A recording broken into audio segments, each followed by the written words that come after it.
আমি জেলখানা থেকে বের হয়ে আনমনে হাঁটতে হাঁটতে বাসার দিকে আসছি আর রিমির কথা ভাবছি। মেয়েটাকে আমি অনেক ভালোবাসতাম, কিন্তু মেয়েটা আমার ভালোবাসা কোনো দিন বুঝলো না। খুব ভালোবাসতাম রিমিকে। রিমি দেখতে একদম ডানাকাটা পরীর মতো, যাকে দেখলে যে কোনো ছেলে ক্রাশ খাবে। এবার আমার পরিচয়টা দিয়ে নেই। আমি আহনাফ ইসলাম আরিয়ান। আমি অনার্স শেষ করে রেজাল্টের জন্য অপেক্ষা করছি। পরিচয় দিতে দিতে আমার বাসায় চলে আসলাম। বাড়ির কলিং বেল বাজালাম। কিছুক্ষণ পর আমার মা এসে দরজা খুলে দিল। আমি মাকে দেখে অনেক খুশি হলাম। 2 মাস পরে মাকে দেখলাম, কিন্তু মা আমাকে দেখে মুখটা মলিন করে কোনো কথা না বলে ভিতরে ঢুকে গেল। আজ আমার একটা অন্যায়ের জন্য মা আমার সাথে কথা বলল না। খুব খারাপ লাগছে। মা আমার সাথে কথা না বলে মুখে এক রাশ বিরক্ত নিয়ে চলে গেল আমার সামনে থেকে। আমি মার পিছু নিলাম। আমি আমার মাকে ডাকলাম, কিন্তু মা কোনো কথা বলছে না। এবার আমি দৌড়িয়ে মায়ের সামনে গেলাম। মা, কি হলো?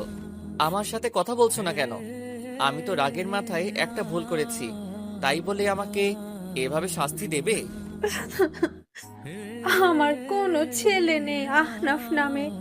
একটা ছেলে ছিল, কিন্তু 2 মাস আগে সে মারা গেছে আমার কাছে। তুই আমার ছেলে না, তোর ওই পাপী চেহারা আমাকে দেখাবি না। আর তোর এই নোংরা মুখে আমাকে কোনোদিন মা বলে ডাকবি না। তাই বলে মা কান্না করতে করতে চলে গেল রুমে। এবার মায়ের কথা শুনে আমার দু চোখ বেয়ে অঝোর ধারায় পানি পড়তে থাকলো। শেষ পর্যন্ত আমার মা আমাকে দূরে ঠেলে দিল। খুব কষ্ট হচ্ছে, তাই রুমে এসে দরজা বন্ধ করে অনেকক্ষণ কান্না করলাম। কান্না করতে করতে কখন যে ঘুমিয়ে পড়েছি নিজেই জানি না। ঘুম ভাঙলো দরজার ঠক ঠক শব্দে। আমি উঠে দরজা খুলে দিলাম। দরজা খুলে দেখি বাবা দাঁড়িয়ে আছে। আমি বাবাকে দেখে কান্না করে দিলাম আর বাবাকে জড়িয়ে ধরলাম। আসলে বাবার সাথে আমি খুব ফ্রি ছিলাম। কান্না করিস না, সব ঠিক হয়ে যাবে। আর কাল থেকে তুই অফিসে জয়েন করবি, তারপর দেখবি সব ঠিক হয়ে যাবে। আচ্ছা বাবা, তুমি যা বলবে তাই হবে। আর একটা কথা তোকে না জানিয়ে আমি বড় একটা সিদ্ধান্ত নিয়েছি। আশা করি তুই আমার কথা রাখবি। বলো বাবা, আমি তোমার সব কথা রাখবো। আমি তোর সাথে রিমির বিয়ে ঠিক করেছি, কারণ তোর জন্য রিমির জীবন নষ্ট হোক আমি তা চাই না। তাই আমি এই সিদ্ধান্তটা নিয়েছি। তুমি যা ভালো বোঝো তাই করো। আপনারা ভাবছেন এই রিমিটা কে? আসুন, 2 মাস আগের কাহিনী বলছি।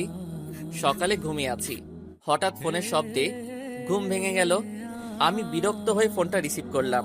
দেখি আমার বন্ধু ফোন দিয়েছে। আমার বন্ধুর নাম রাজু। ওই শালা এত সকালে ফোন দিয়ে আমার আরামের ঘুম নষ্ট করলি কেন রে? আরে রাখ তোর আরামের ঘুম। আর এদিকে রিমি ভাবি অন্য একটা ছেলের সাথে এক রিক্সায় কলেজে যাচ্ছে, তুই তাড়াতাড়ি কলেজে চলে আয়। রাজুর মুখে রিমির কথা শুনে আমার নিমিষেই ঘুম উধাও হয়ে গেল। আমি তাড়াতাড়ি উঠে ফ্রেশ হয়ে কলেজের জন্য রওনা দিলাম। আসুন, রিমির সাথে পরিচয় করে দেই। রিমি আমাদের কলেজে 2য় বর্ষের ছাত্রী। আমি রিমিকে 2 বছর ধরে ভালোবাসি। রিমিকে অনেকবার প্রপোজ করেছি, কিন্তু রিমি রাজি হয়নি। রিমিকে আমি অনেক ভালোবাসি, যা রিমিকে কেউ এরকম ভাবে ভালোবাসতে পারবে কিনা আমার জানা নাই। পরিচয় দিতে দিতে কলেজে চলে আসলাম। এসে দেখি রিমি একটা ছেলের পাশে বসে আছে আর হেসে কথা বলছে। আমার মাথায় প্রচন্ড রাগ উঠে গেল। আমি সোজা গিয়ে রিমির পাশে বসা ছেলেটির শার্টের কলার ধরে সোজা নাকে একটা ঘুষি মারলাম, আর ছেলেটি নাকে হাত দিয়ে সোজা মাটিতে বসে পড়ল। ওই তোরে বলছি না কোনো ছেলের সাথে যেন না মিশতে, তারপরেও তুই কেন ওই ছেলের সাথে কথা বলছিস? হুম? আপনি ওকে মারলেন কেন? আপনি জানেন ছেলেটি কি হয় আমার? ও আমার কাজিন হয়। আসলে আপনাদের মতো এমন বখাটেদের জন্য আমাদের মতো মেয়েরা আজ অসুরক্ষিত। আপনি একটা বখাটে, আর যাই হোক, আপনাকে ভালোবাসা যায় না। রিমি, আমি সরি। আমি তোমাকে অনেক ভালোবাসি, আর সেই জন্য তোমার পাশে আমি কাউকে সহ্য করতে পারি না। প্লিজ আমাকে ক্ষমা করে দাও। আমি কোনো রাস্তার বখাটে মাস্তানকে ভালোবাসতে পারবো না, যে কিনা রাস্তার কুকুরের মতো মেয়েদের পেছনে পড়ে থাকে। তাই বলে রিমি চলে গেল কলেজ থেকে। রিমির কথা শুনে খুব কষ্ট হতে লাগলো। যাকে আমি নিঃস্বার্থভাবে ভালোবাসলাম সে আমাকে রাস্তার কুকুর বলল। কিন্তু হঠাৎ করে মাথায় প্রচন্ড রাগ উঠে গেল। আমাকে রাস্তার বখাটে মাস্তান বলল। আমি যদি বখাটে মাস্তান হই তাহলে বখাটের মতোই রিমির ভালোবাসা আদায় করে নিব। কাল রিমিকে দেখাবো বখাটেরা কিভাবে ভালোবাসে। পরের দিন সকালে রিমির জন্য অপেক্ষা করছি রাস্তায়। আজ রিমিকে বখাটে বলার শাস্তি পেতে হবে। কিছুক্ষণ পর রিমি আসলো, তবে আজ একা এসেছে। আমি কোনো কথা না বলে রিমিকে জোর করে তুলে নিয়ে বাইকে বসিয়ে প্রচন্ড স্পিডে বাইক চালিয়ে একটা পুরনো ভাঙা ঘরে নিয়ে চলে আসলাম। আসার সময় রিমি অনেক চিৎকার করছিল আর অনেক ভয় পেয়ে গিয়েছিল। রিমি দেখো, আমি তোমাকে অনেক ভালোবাসি। তোমাকে আমি কোনো হার্ট করতে চাই না। তোমাকে আমি 2 বছর ধরে ভালোবাসি। কোনোদিন তোমার সাথে খারাপ ব্যবহার করিনি, তাহলে কেন আমাকে ভালোবাসতে পারবে না? তুমি বখাটে মাস্তান তা তোমার এমন আচরণেই বোঝা যায়। তুমি যদি আমায় সত্যিই ভালোবাসতে তাহলে আমাকে এমন ভাবে তুলে নিয়ে আসতে পারতে না। কারণ এগুলো রাস্তার বখাটে গুলোই পারে এমন কাজ করতে, যার কারণ তার মা বাবা তাকে ঠিকভাবে কোনোদিন শাসন করেনি। তুমি এরকম, তাহলে তোমার বাবা মা কিরকম হবে আল্লাহই জানে। এবার আমার মাথায় রাগ উঠে গেল। তুই আমাকে যা বলার বল, কিন্তু আমার মা বাবাকে তুই কেন মাঝখানে তুললি? কেন? আমি এবার রিমিকে শরীরের সব শক্তি দিয়ে রিমিকে একটা চড় মারলাম, আর রিমি পাশে পড়ে গেল। আমি তখন রিমির কাছে গিয়ে রিমির শরীর থেকে ওড়না ছুঁড়ে ফেলে দিয়ে রিমির উপর শারীরিক অত্যাচার করলাম। আমাদের ভাষায় যাকে বলে ধর্ষণ।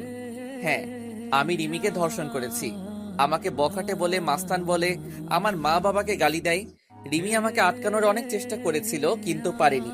আমার শক্তির সাথে রিমি আমার পা পর্যন্ত ধরেছিল, কিন্তু আমার সেই সময় মাথায় প্রচন্ড রাগ উঠেছিল। রিমি একভাবে কান্না করেই যাচ্ছে। কিছুক্ষণ পর সেখানে কিছু মানুষ আসলো। হয়তো রিমির চিৎকার শুনে মানুষ চলে এসেছে। মানুষগুলো আমাকে একসময় মারতে লাগলো। তারপর আমার আর কিছু মনে নেই। যখন জ্ঞান ফিরে তখন আমি জেলখানায়। তারপর আমার বাবা আসলো। বাবা সব কাহিনী শুনতে চাইলো। বাবাকে আমি সব খুলে বললাম। বাবা বলল, তুই চিন্তা করিস না, আমি তোকে যত তাড়াতাড়ি সম্ভব জামিন করিয়ে নিয়ে যাব। আমি জেলে থাকতে রিমিডার কোনো খোঁজ খবর পাইনি। এমনকি আমার মা আমাকে দেখতে আসেনি।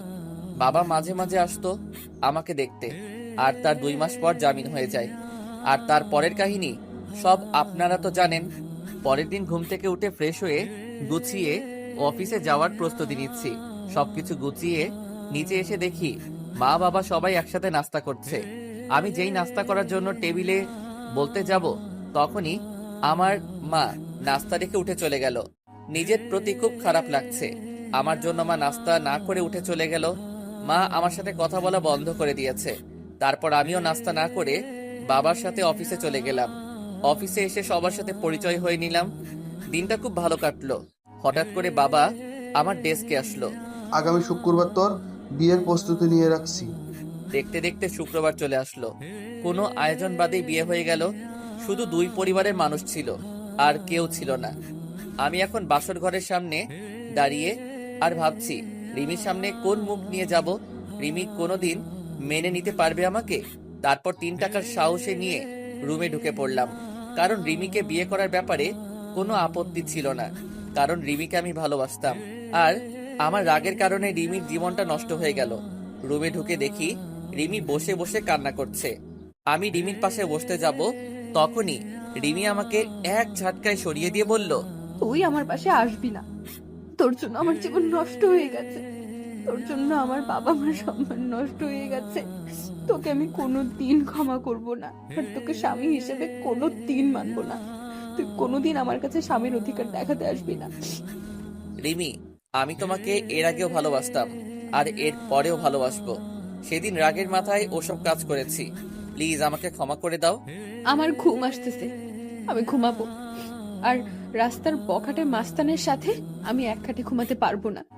আর যদি আবার রাগ হয় তাহলে আবার আমাকে রাস্তার কুকুরের মতো ভোগ করো। সেটা তো তুমি খুব ভালো করেই পারবে। তাই বলে রিমি ঘুমিয়ে পড়লো, আর আমি নিচে বিছানা পেতে ঘুমিয়ে পড়লাম। রিমি আমাকে কোনোদিন মেনে নেবে না, সেটা আমি জানতাম। কিন্তু রিমি কেন বোঝে না যে আমি রিমিকে অনেক ভালোবাসি? রিমি বিছানায় শুয়ে পড়লো, আর আমি নিচে একটা চাদর আর বালিশ নিয়ে শুয়ে পড়লাম।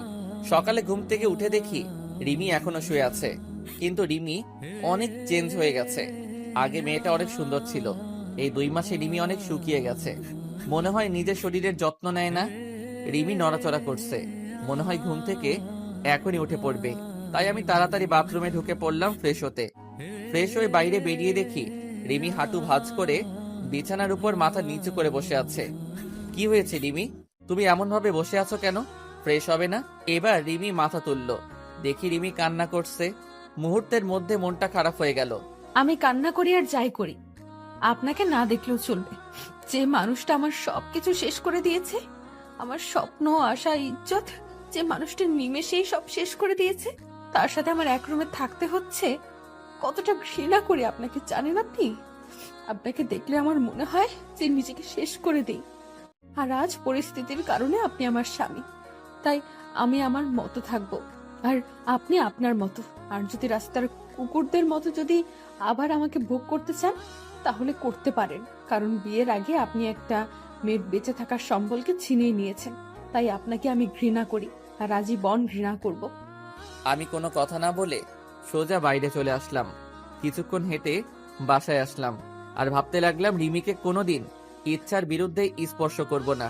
মেয়েটা এই 2 মাস অনেক অপমান সহ্য করতে হয়েছে, তাই রিমি যেন সুখে থাকে, তাই তাকে তার মতো থাকতে দেব।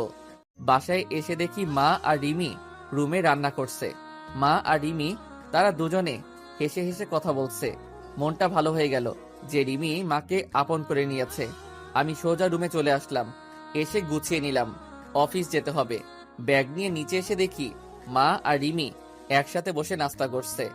আমি একটু না অনেক অবাক হলাম, কারণ মা আমাকে ছাড়া কোনোদিন নাস্তা করেনি। খুব কষ্ট হতে লাগলো। দেখলাম আমার নাস্তাটা টেবিলের একপাশে রাখা আছে।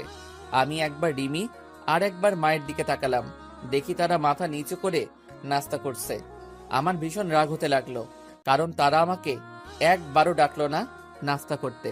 তাই আমি নাস্তা না করে অফিসে চলে গেলাম। গিয়ে আব্বুর সাথে সবকিছু দেখাশোনা করতে থাকলাম। আমি এখন আর বন্ধুদের সাথে তেমন বেড়াই না। দুপুরে লাঞ্চ টাইমে আমি আর বাবা গাড়িতে করে বাসায় আসলাম দুপুরের খাবার খেতে। আমি আর বাবা টেবিলে বসলাম, দেখলাম বাবাকে প্লেট ভাত সবকিছু এগিয়ে দিচ্ছে মা আর রিমি, কিন্তু আমার সামনে কেউ কিছু দিচ্ছে না। সবাই দুপুরের খাবার খাওয়া শুরু করে দিলে কিন্তু আমার উপর কোনো কারোর নজর নেই। খুব কষ্ট হতে লাগলো যে মা আমাকে খাবার না দিয়ে কোনোদিন খাইনি, আর আজ এটা কি হলো। খুব হাসি পাচ্ছে আর বুকের মধ্যে চিনচিন করে ব্যথা করছে। তখন বাবা আমার দিকে একটা প্লেট এগিয়ে দিল আর কিছু ভাত দিল। আমি না খেয়ে উঠে পড়লাম আর বাইরে চলে আসলাম।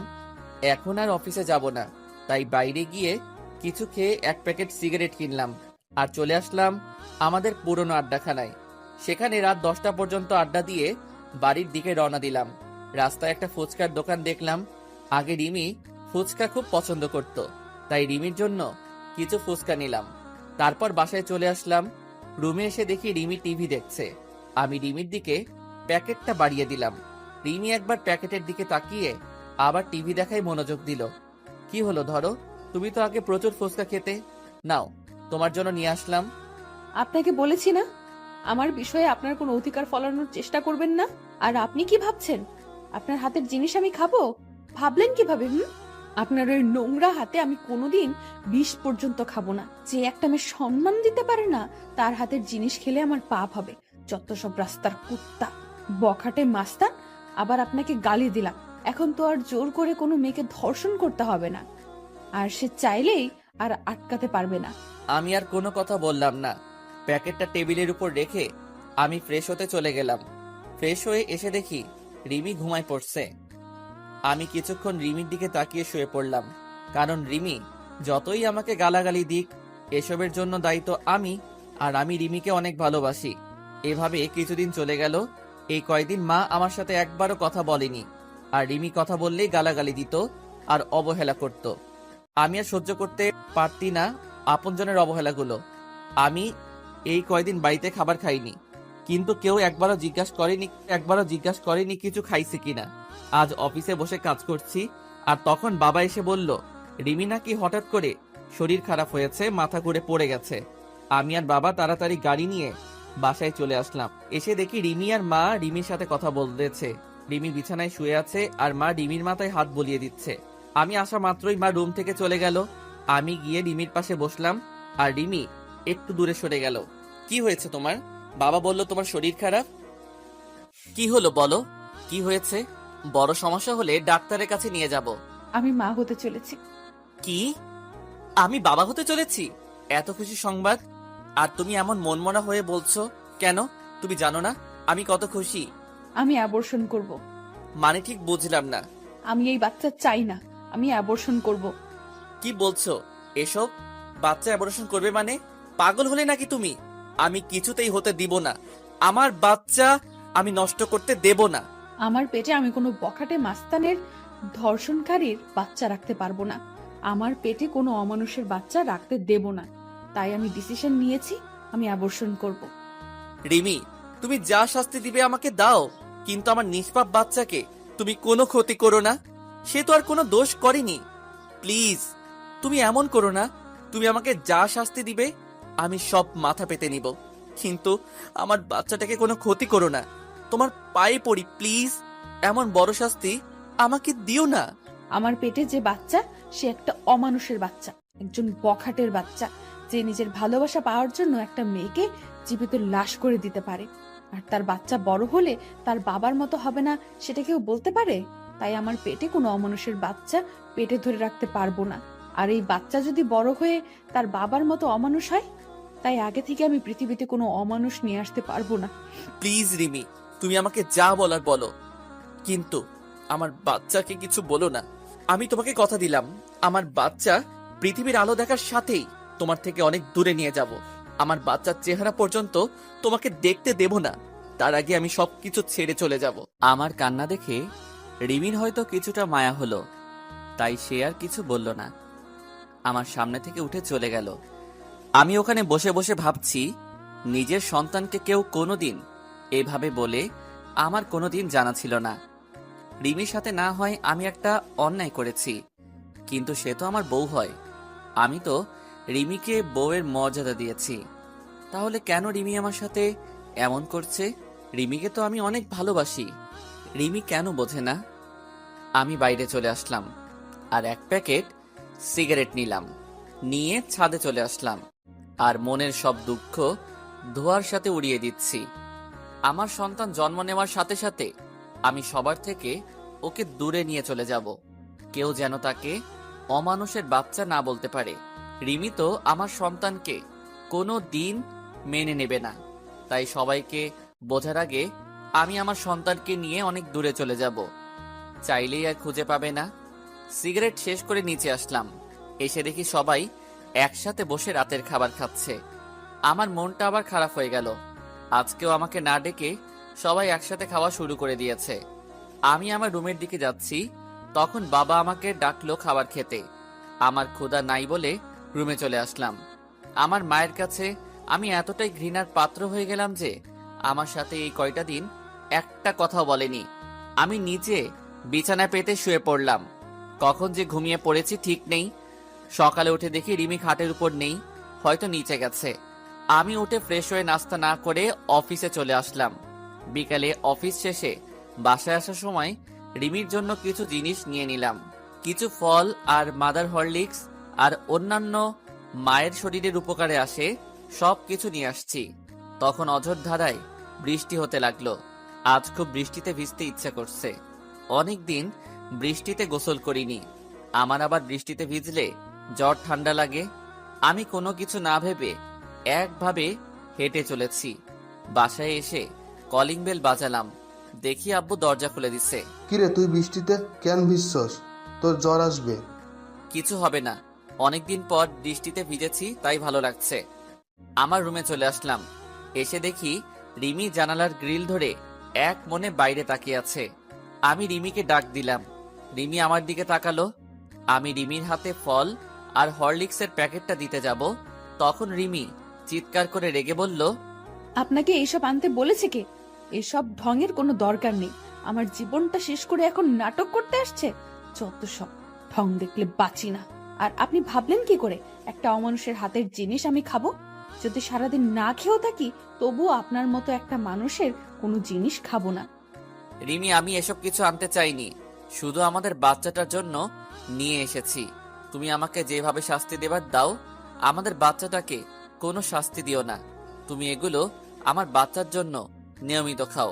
আমাদের বাচ্চা মানে শুধু আপনার বাচ্চা, আমার কোনো বাচ্চা নেই। তাও আবার আপনার মতো একটা জানোয়ারের বাচ্চা নেব আমি? কোনোদিন না, কোনোদিন সম্ভব না। আচ্ছা, শুধু আমার বাচ্চা তোমাকে বাচ্চার মা বলে, আমি কোনোদিন পরিচয় দেব না। তুমি নিশ্চিন্তে থাকতে পারো, শুধু আমার বাচ্চাটার জন্য এগুলো নাও। এবার রিমি রাগী মুখে আমার হাত থেকে প্যাকেট নিয়ে অন্য রুমে চলে গেল, আর আমি ফ্রেশ হতে চলে গেলাম। ফ্রেশ হয়ে এসে দেখি রিমি বিছানায় শুয়ে পড়ছে। আমি ফ্লোরে বিছানা পেতে শুয়ে পড়লাম। মাঝরাতে আমার শরীরে কাঁপুনি দিয়ে জ্বর আসলো। আমি একটা চাদর নিয়ে শুয়ে পড়লাম। যখন ঘুম ভাঙলো তখন দেখি সকাল 12টা বেজে গেছে, আর আমার পাশে বাবা বসে আছে আর মাথায় পানি দিচ্ছে। তাহলে সারা রাত আমার শরীরে জ্বর ছিল, কিন্তু রিমির তো জানার কথা যে আমার জ্বর এসেছে। হয়তো রিমি আমার উপর ঘৃণা করে, আমার শরীরে হয়তো স্পর্শ করেনি। বাবা, তুমি এখানে? রিমি মাথায়। সকালে অফিসে গিয়ে দেখি তুই আসিসনি, আবার ফোন বন্ধ। তাই আমি বাড়িতে এসে দেখি তুই জ্বরে শরীর কাঁপুনি দিয়ে উঠছে, তাই আমি মাথায় পানি দিয়ে দিচ্ছি। আসলে বাবা সব জানে যে রিমি আর মা আমার সাথে কথা বলে না, তাই হয়তো বাবা আমার খোঁজ খবর নিচ্ছে। আমার চোখ দিয়ে কয়েক ফোঁটা পানি বের হয়ে গেল। আমার মায়ের জন্য আমার উপর একটু মায়া হলো না। আর রিমিকে তো আমি নিজের থেকেও ভালোবাসি, তাহলে রিমি অন্তত একটু দেখতো যে আমি মারা গেছি না বেঁচে আছি। বাবা কিছু খাবার নিয়ে আসবে, রাতে থেকে কিছু খাওয়া হয়নি। একটু বস, আমি বৌমাকে পাঠিয়ে দিচ্ছি। না বাবা, দরকার নেই, আমি বাইরে থেকে খেয়ে নেব। আমি সব বুঝি রে বাবা, মেয়েটা তোকে এখনো ক্ষমা করতে পারেনি। আমি নিয়ে আসছি খাবার। তাই বলে বাবা চলে গেল নিচে খাবার আনতে, আর আমি বিছানায় শুয়ে আছি।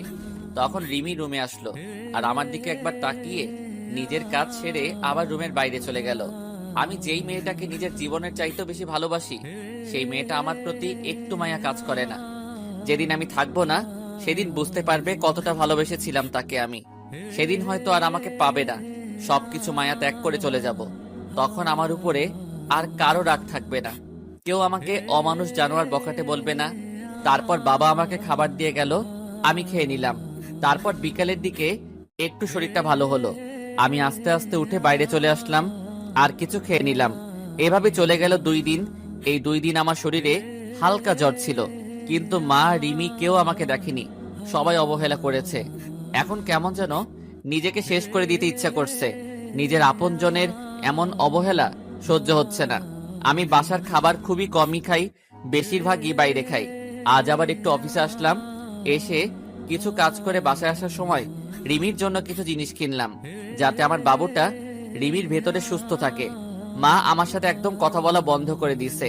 আমি আগ বাড়িয়ে কথা বলতে গেলেও মা কথা বলে না, আর রিমি আমার সাথে যখনই কথা বলতে আসে তখনই রাগ দেখিয়ে আর গালাগালি করে। এইভাবে চলে গেল 7 মাস। এখন রিমি একটু একটু করে নিজের শরীরের উপরে যত্ন নেওয়া শুরু করছে। হয়তো নিজের সন্তান, তাই একটু মায়া হচ্ছে। এখন রিমির যা যা প্রয়োজন সব বাবাকে বলে, আর বাবা আমাকে বলে আমি সেগুলো নিয়ে আসি। মাঝে মাঝে দেখি রিমি নিজের পেটে আলতো করে হাত বোলায় আর নিজে নিজে কথা বলে। খুব আস্তে আস্তে কথা বলে, আমি শুনতে পারি না, মানে নিজের সন্তানের সাথে কথা বলে। এসব দেখে খুব ভালো লাগে যে রিমি তার পেটের সন্তানকে একটু একটু করে ভালোবাসতে শিখেছে। হাজার হলেও মা সে। আর রিমি আগে সবসময় কেন মনমরা আর উদাস হয়ে থাকতো, এখন আর আগের মতো থাকে না, আবার আগের মতো স্বভাবটা ফিরে আসছে। আর এখন রিমি আমার দিকে কেন আর চোখে তাকায়, তবে মাঝে মাঝে আমি সেগুলো দেখেও না দেখার ভান করে থাকি। হয়তো নিজের বাচ্চার সাথে সাথে আমার উপরও একটু একটু মায়া জন্মাতে শুরু করছে, কিন্তু সেদিক থেকে আমার কোনো ইচ্ছাই নেই। আমি সারাদিন আমার মতো থাকি, আর রিমি রিমির মতো। আজ মাঝরাতে হঠাৎ করে ঘুমটা ভেঙে গেল, উঠে দেখি রিমি ঘুমিয়ে আছে, আর এতটা হাত রিমির পেটের উপর। হয়তো বাচ্চাকে আদর করতে করতে ঘুমিয়ে পড়েছে। আমি এবার উঠে রিমির পাশে গিয়ে বসলাম, আর আমার হাতটা রিমির পেটে আলতো করে রাখলাম। খুব ভালো লাগছে আমার। ছোট বাবুটা রিমির মধ্যে আস্তে আস্তে বড় হচ্ছে। আমি আস্তে আস্তে মাথাটা নিচু করে রিমির পেটে চুমু খেতে যাব, তখন রিমির ঘুমটা ভেঙে যায়। আর রিমির পেটে আমার হাত দেখে আর আমার মুখটা রিমির পেটের কাছে দেখে রিমির চোখ রাগে ভরে গেল। আর রিমি আমাকে আমার পাওনাটা বুঝিয়ে দিল। রিমি আমাকে 2টা চড় মারলো আর আমাকে ধাক্কা দিয়ে দূরে সরিয়ে দিল। আমি গালে হাত দিয়ে রিমির দিকে এক দৃষ্টিতে তাকিয়ে আছি, আর রিমির চোখ দিয়ে যেন আগুন বের হচ্ছে। কুত্তা, তুই আমার কাছে কেন এসেছিস? আমার জীবনটা নষ্ট করে তোর শান্তি হয়নি? ছোট লোক একটা, তোর কোনো মনুষ্যত্ব বোধ নেই।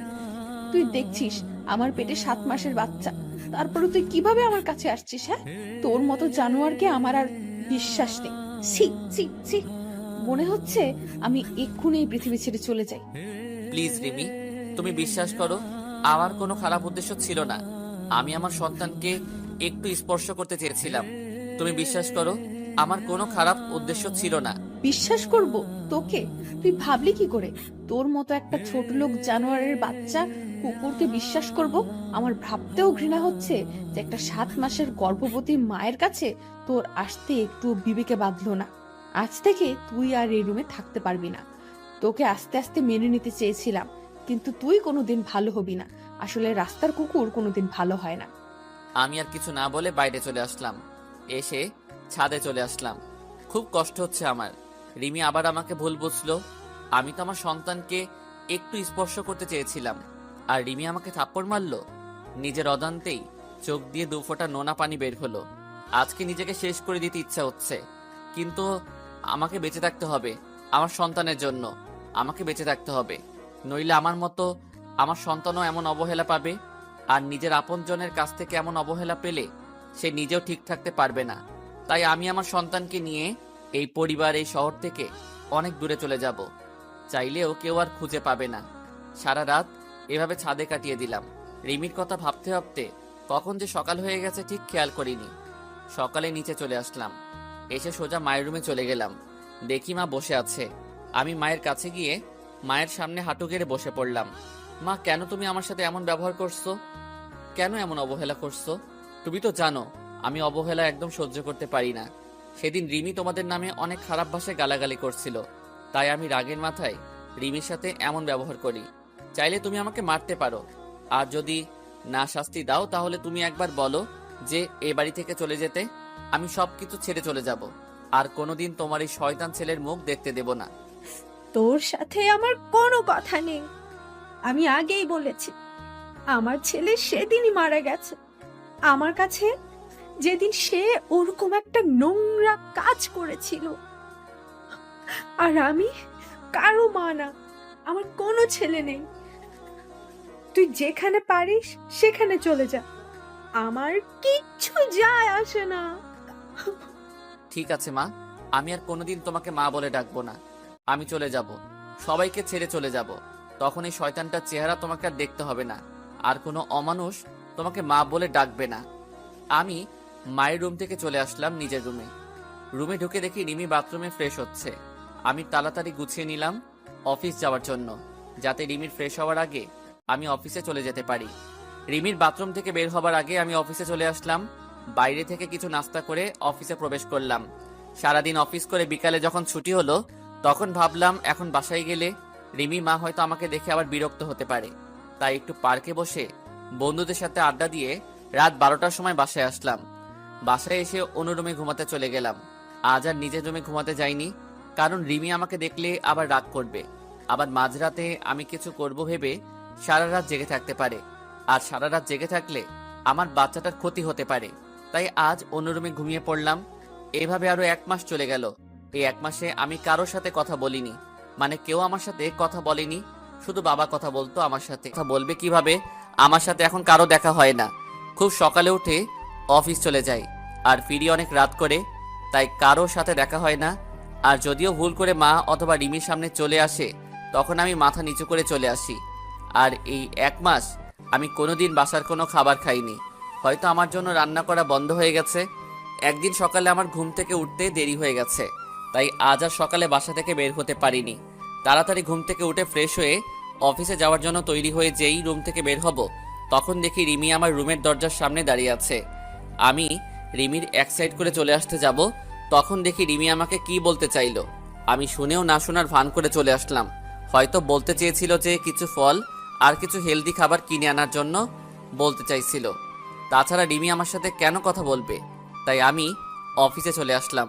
সারাদিন অফিস করে অফিস শেষে ফলের দোকানে গিয়ে অনেক ফল, মাদার হরলিক্স সব কিছু কিনলাম। কিনে বাবার কাছে গেলাম। বাবার কাছে ফলের প্যাকেটটা দিয়ে বললাম এইগুলো রিমিকে দিতে। বাবা কিছুক্ষণ আমার দিকে তাকিয়ে রইল। বাবা সব কিছু জানে যে মা আর রিমি আমার সাথে কথা বলে না, কিন্তু বাবা কিছু বলতে পারে না। দোষটা তো আমারই ছিল। তারপর অফিস শেষ করে রাত 11:30-এ বাসায় আসলাম। দেখি সব রুমে লাইট অফ মনে হয়, সবাই ঘুমিয়ে পড়ছে। আমি আমার রুমে ঢুকে কাপড় চেঞ্জ করে ফ্রেশ হতে চলে গেলাম বাথরুমে। ফ্রেশ হয়ে এসে দেখি রিমি আমার রুমে খাটের উপর বসে আছে। আমি রিমিকে দেখে কিছুটা ভয় পেলাম। রিমি, তুমি এখানে? কোনো সমস্যা হয়েছে? সমস্যা হলে আমাকে ডাকতে পারতে, তুমি কষ্ট করে কেন এলে? রিমি ভাবছে আমি এতদিন শুধু শুধু মানুষটাকে খারাপ ভেবেছি, কত গালাগালি দিয়েছি, আর সেই মানুষটা আমার সাথে কোনোদিন খারাপ কথা বলেনি, এমনকি আমার উপর কোনোদিন রাগ পর্যন্ত করেনি। রিমি, কি ভাবছো তুমি? কোনো সমস্যা হয়েছে? আর আমি তো বাবার কাছে সব কিছু কিনে দিয়েছি। কোনো কিছু কিনতে ভুলে গেলে বলো, আমি কাল সকালে ড্রাইভারকে দিয়ে পাঠিয়ে দেব। কিছু হয়নি, সবকিছু ঠিক আছে। আপনি রাতে কিছু খেয়েছেন? মনে হয় কিছু খাননি। চলেন আপনাকে খাবার বেড়ে দিই। আমি রিমির কথা শুনে মনে হলো আকাশ থেকে পড়লাম। রিমি আমাকে খাবার জন্য বলছে। খুব অবাক হলাম। আমার খাওয়া নিয়ে কারো চিন্তা করতে হবে না। আর তুমি এত রাত পর্যন্ত জেগে আছো কেন? শরীর খারাপ করবে, যাও ঘুমিয়ে পড়ো। আর এতদিন যখন কেউ আমাকে খাবার খেতে ডাকেনি, আর এখন না ডাকলেই চলবে। তুমি যাও ঘুমিয়ে পড়ো। বেশি রাত জাগলে আমার সন্তানের আবার ক্ষতি হতে পারে, আর আমি চাই না আমার জন্য আমার সন্তানের কোনো ক্ষতি হোক। আসলে সেদিন রাতে আপনাকে ওইভাবে দেখে খুব ভয় আর রাগ উঠে গিয়েছিল, তাই আপনার সাথে সেদিন খারাপ ব্যবহার করেছিলাম। এখন আর ওগুলো নিয়ে আমি আর ভাবি না, সবকিছু অভ্যাস হয়ে গেছে। এখন আর মন খারাপ হয় না। তাই বলে আমি চাদর টেনে শুয়ে পড়লাম, আর রিমি মুখটা মলিন করে চলে গেল। আর আমি ভাবতে থাকলাম, রিমি এতদিন পরে আমার সাথে কথা বলল, খুব ভালো লাগছে। রিমি তাহলে আমাকে ফিল করতে শুরু করেছে। কিন্তু আগেরকার কথা মনে পড়তেই সবকিছু অন্ধকার হয়ে গেল। রিমির বলা সেই পুরনো কথাগুলো মনে পড়তেই আবার আমার মনটা বিষণ্ণতায় ছেয়ে গেল। আমি তো মাকে কথা দিয়েছি যে সবকিছু ছেড়ে অনেক দূরে চলে যাব, আর মা আমাকে তার ছেলে বলে মানে না। যখন আমি কার জন্য এখানে থাকবো? তাই সবকিছু মাথা থেকে ঝেড়ে ঘুমিয়ে পড়লাম। সকালে ঘুম থেকে উঠে ফ্রেশ হয়ে অফিসের জন্য রওনা হব, তখন আবার রিমি আমার রুমে আসলো। আমি সেদিকে কোনো খেয়াল না করে বললাম, এত সকালে ঘুম থেকে উঠছো কেন? যাও, যে শুয়ে পড়ো। আর কিছু লাগলে বলতে পারো, বাবার কাছে কিনে পাঠিয়ে দেব। না মানে আপনি প্রতিদিন খুব সকালে অফিসে চলে যান, তাই জানতে আসলাম সকালের নাস্তাটুকু করেন না। বাবা তো যাই সকালে 9টার সময়, তাহলে আপনি এত সকালে যাচ্ছেন কেন? আমি তোমাকে বলেছি না আমার খাবার খাওয়া নিয়ে কারো চিন্তা করতে? মানা করেছি না? এই 1 বছর যেভাবে খেয়ে আসছি, ঠিক এভাবে সারা জীবন খাবার খেতে পারবো। আর এত সকালে অফিস যাই কেন সেটা তুমি ভালো করেই জানো। আমাকে আর বলার প্রয়োজন মনে করি না। তুমি তো বলেছিলে যে আপনার ওই চেহারা যেন আমাকে আর না দেখান, তাই যতটা সম্ভব চেষ্টা করি না দেখানোর। এবার দেখি রিমি মাথা নিচু করে বসে আছে। হয়তো এমন কথা রিমি আমার কাছ থেকে আশা করেনি। আমি আর এক মুহূর্ত না দাঁড়িয়ে চলে আসলাম বাইরে।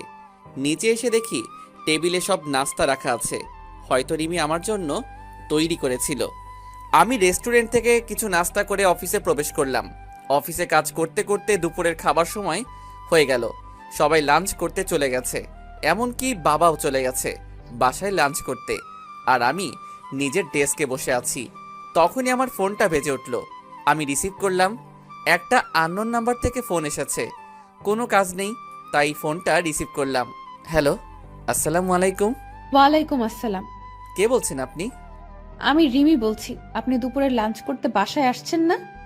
আসলে রিমি আমাকে এই প্রথম ফোন দিল তো, তাই নাম্বার আর কণ্ঠ চিনতে পারিনি। আর তার থেকে বেশি অবাক হলাম যে রিমি আমাকে ফোন করে লাঞ্চ করার জন্য বলছে। আমি বাইরে থেকে লাঞ্চটা করে নিয়েছি, আর আমি লাঞ্চ করেছি কিনা করেছি তা কেউ না ভাবলে খুশি হতাম। এতদিন যখন কেউ কোনো খোঁজ খবর রাখিনি, তাই এখনও খোঁজ খবর না রাখলে আমি না খেয়ে মরবো না। মিথ্যা বললাম। তাই বলে আমি ফোনটা রেখে দিলাম। আর ভাবতে থাকলাম, হঠাৎ করে রিমি এত চেঞ্জ হলো কিভাবে? বুঝলাম না। সকালে নাস্তা করেছে কিনা, দুপুরে লাঞ্চ করেছে কিনা, সব জানতে চাইছে। এর কারণটা কি হতে পারে? হয়তো আমার উপর হালকা করুণা করছে। কিন্তু আমি কারো উপর করুণা হতে চাই না। এতদিন কিভাবে ছিলাম তা একটা বারও কেউ খোঁজ খবর নেয়নি, তাই এতদিন খোঁজ নেওয়ার কোনো দরকার নেই। তারপর আমি উঠে গিয়ে বাইরে থেকে লাঞ্চ করে নিলাম। তারপর আবার অফিসের কাজে মনোযোগ দিলাম। অফিস শেষ হয়ে গেল, আমি বাইরে বের হয়ে আমার প্রতিদিনের কাজ করতে থাকলাম। মানে কিভাবে সময় অপচয় করে রাত 12টার সময় বাসায় যাওয়া যায়। রাত 9টা বাজে, আমি বন্ধুদের সাথে সিগারেট টানছি আর আড্ডা দিচ্ছি। সেই সময় আবার আমার ফোনটা বেজে উঠল। আমি ফোন হাতে নিয়ে দেখি রিমি ফোন দিছে। আমি কেটে দিলাম। এইভাবে বেশ কয়েকবার ফোন দেওয়ার পর আমি রিসিভ করলাম। হ্যালো, ফোন দিয়েছো কেন?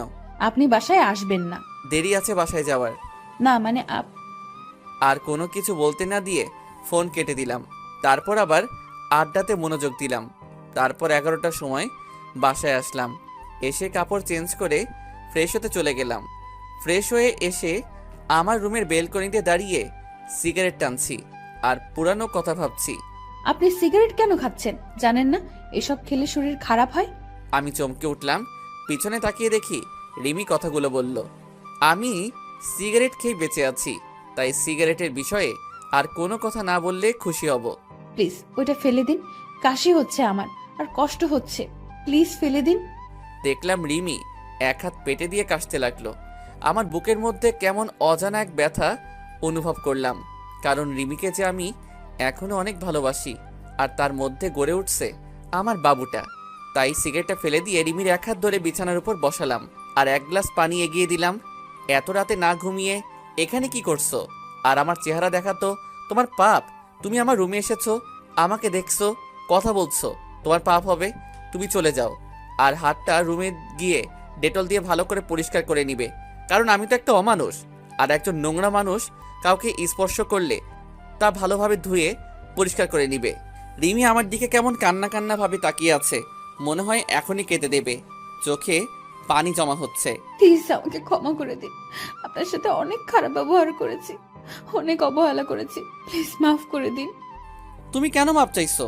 তোমার কোনো দোষ নেই, সব দোষ তো আমার। কারণ আমি যে একটা জানোয়ার, রাস্তার কুকুর, অমানুষ আর সবচেয়ে বড় অন্যায় করেছি তোমার জীবনটা নষ্ট করে। তুমি আমাকে মাফ করে দাও তোমার সুন্দর জীবনটা নষ্ট করার জন্য। হয়তো তুমি আমার থেকে ভালো কাউকে আশা করেছিলে, কিন্তু তোমার জীবনে আমার মতো এতটা অমানুষ আসবে এটা তুমি হয়তো আশা করনি। যা হবার হয়ে গেছে, তুমি এখন গিয়ে ঘুমিয়ে পড়ো। আর তোমার জীবন আগের মতো সুন্দর করে দেওয়ার দায়িত্ব আমার। তুমি আবার আগের মতো চলাফেরা করবে। শুধু আমার বাবুটা বাইরে আসতে দাও, তোমাকে চিরদিনের জন্য সুখী করে দেব। যাও, অনেক রাত হয়েছে, বেশি রাত জাগলে শরীরটা খারাপ করবে, তাই ঘুমিয়ে পড়ো।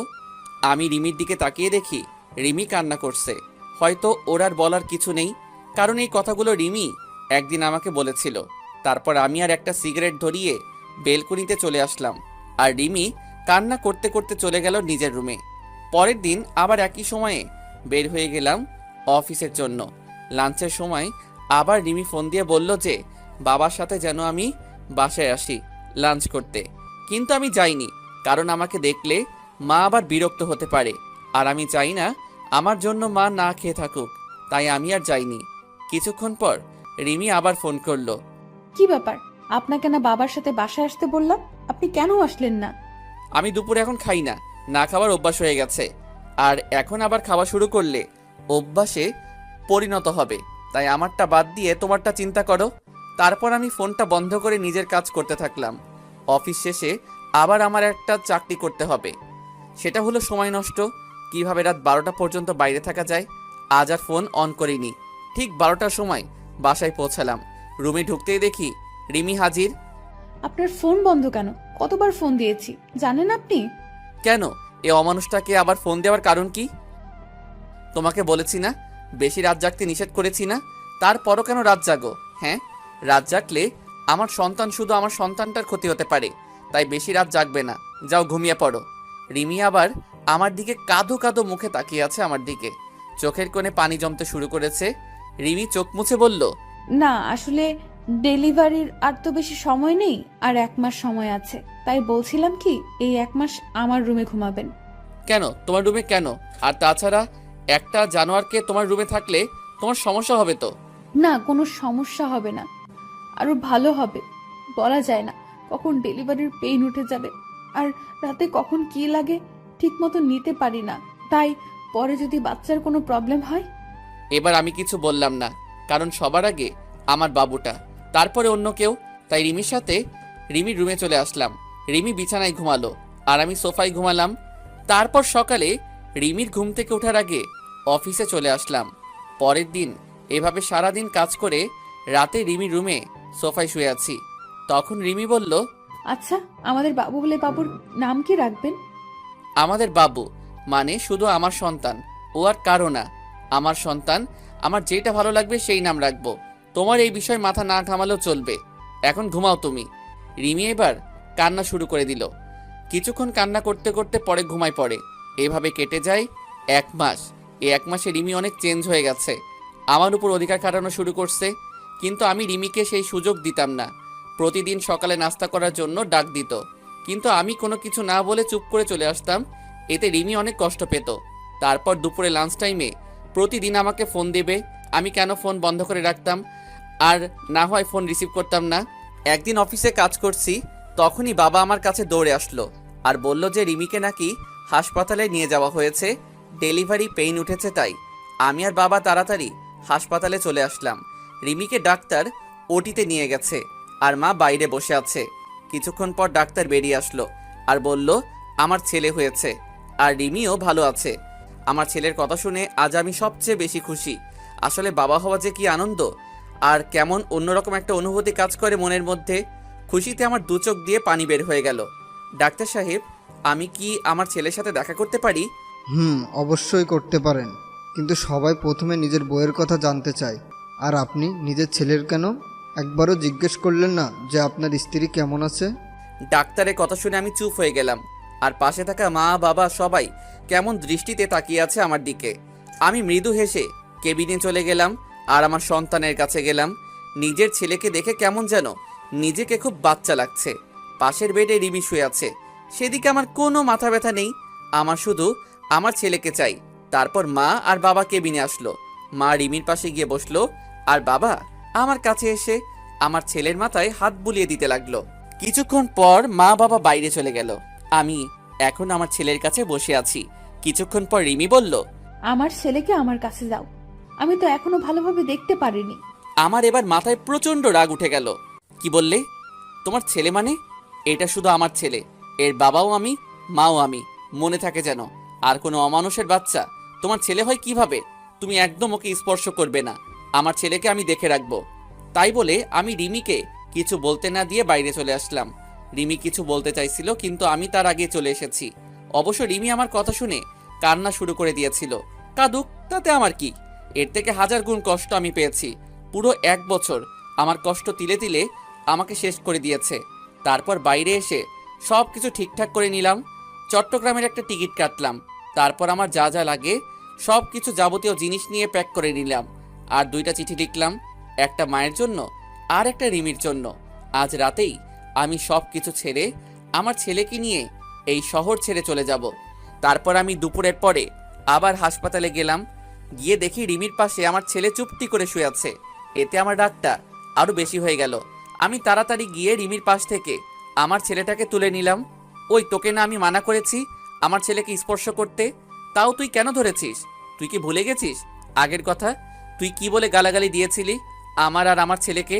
তারপরও তুই কিভাবে ওকে কোলে নিস? হ্যাঁ, প্লিজ আনাফ, আমাকে ক্ষমা করে দাও। আমি আমার ভুল বুঝতে পেরেছি। একটা মা হওয়া যে কতটা আনন্দের তা আমি জানতাম না। প্লিজ আমার ছেলের কাছ থেকে আমাকে দূরে সরিয়ে দিও না। তুমি যা বলবে আমি সব শুনবো, তবু আমার ছেলেকে আমার কাছে ফিরিয়ে দাও। কেন সেদিন মনে ছিল না যেদিন আমার ছেলেকে আর আমাকে জানোয়ার, রাস্তার কুকুর, অমানুষ বলে গালাগালি দিয়েছিলি? তুই তো আমার ছেলেটাকে গালাগালি দিয়েছিস, কিন্তু তার বয়স মাত্র 2 মাস, তার তখন জন্ম হয়নি। তখন তুই গালাগালি দিয়েছিস। কোনো মা তার নবজাতক ছেলেকে এভাবে গালাগালি দিতে পারে না। তাই এর প্রতি তোর কোনো অধিকার নেই, মনে থাকে যেন। তাই বলে আমি ছেলেকে নিয়ে বাইরে একটা চেয়ারে বসে পড়লাম। আর এদিকে রিমি অঝোরধারায় কান্না করতে থাকলো।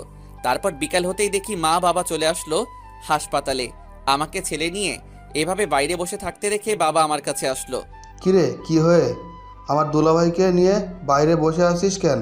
ভিতরে গিয়ে বস। বাবা আমাকে ক্ষমা করবে, আমার ছেলেকে আমি দেখতে পারবো। মা বা রিমি আমার ছেলের উপর কোনো অধিকার না দেখালে খুশি হব। দেখ বাবা, এতদিন যা হয়েছে সব ভুলে যা, আবার নতুন করে শুরু কর তোরা। আর তাছাড়া এখন তোরা দুজন না, তিনজন। বাবা তুমি কি ভুলে যেতে বলছো? আমার জীবনের সবচেয়ে খারাপ কষ্টকর 1 বছর ভুলে যাব? কোনোদিন সম্ভব না বাবা। এতদিন আমাকে যেমন অবহেলা করে এসেছে, তেমনই আমি চাই না আমার ছেলেটা সব সময় আমার মতো অবহেলা নিয়ে বড় হোক। বাবা তুমি আমার আর আমার ছেলের নিয়ে কোনো চিন্তা করতে হবে না, তুমি শুধু মায়ের শরীরের দিকে খেয়াল রাখবে। তাই বলে আমি আমার ছেলেকে নার্সের কাছে দিয়ে বাইরে চলে আসলাম। তারপর সারাদিন বাইরে কাটিয়ে দিলাম। আমার চট্টগ্রামের বাস রাত 11:30 বেজে। তারপর সোজা হাসপাতালে চলে গেলাম। গিয়ে দেখি রিমি ঘুমিয়ে আছে, আর তার হাতের পাশে আমার বাবুটা ঘুমিয়ে আছে। আমি বাবুটাকে কোলে নিয়ে তারপর সেখানে একটা চিঠি রেখে আমার ছেলেকে নিয়ে সোজা বাস স্ট্যান্ডে চলে আসলাম। আর আমার মায়ের জন্য যে চিঠি, সেটা মা কাল সকালে পেয়ে যাবে। তারপর আমি ব্যাগপত্র নিয়ে বাসে উঠে পড়লাম, আর মোবাইলের সিমটা খুলে ভেঙে বাইরে ফেলে দিলাম। আজ সবাইকে ছেড়ে অনেক দূরে চলে যাচ্ছি, হয়তো কোনোদিন আর ফিরে আসা হবে না আমার প্রিয় শহর যশোরে। খুব কষ্ট হবে মা বাবাকে ছেড়ে, কিন্তু কি করব, আমার মা আমার সাথে 1 বছর কথা বলেনি, শুধু অবহেলা পেয়েছি।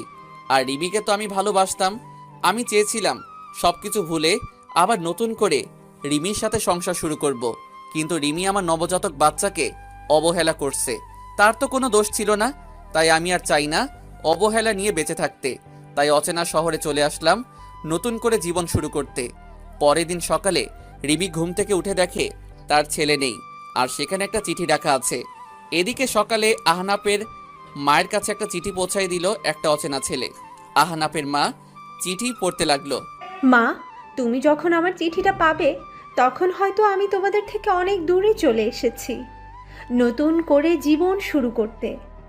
মা, আমি জানি তোমাদের ছেড়ে থাকতে খুব কষ্ট হবে, কিন্তু তাও আমাকে মানিয়ে নিতে হবে। আমি যে 1 বছর তোমাদের কাছ থেকে অবহেলা পেয়েছি, সেটা আমি সহ্য করতে পারতাম না মা জান। খুব কষ্ট হতো, মাঝে মাঝে মনে হতো এই পৃথিবী ছেড়ে চিরতরে চলে যায়।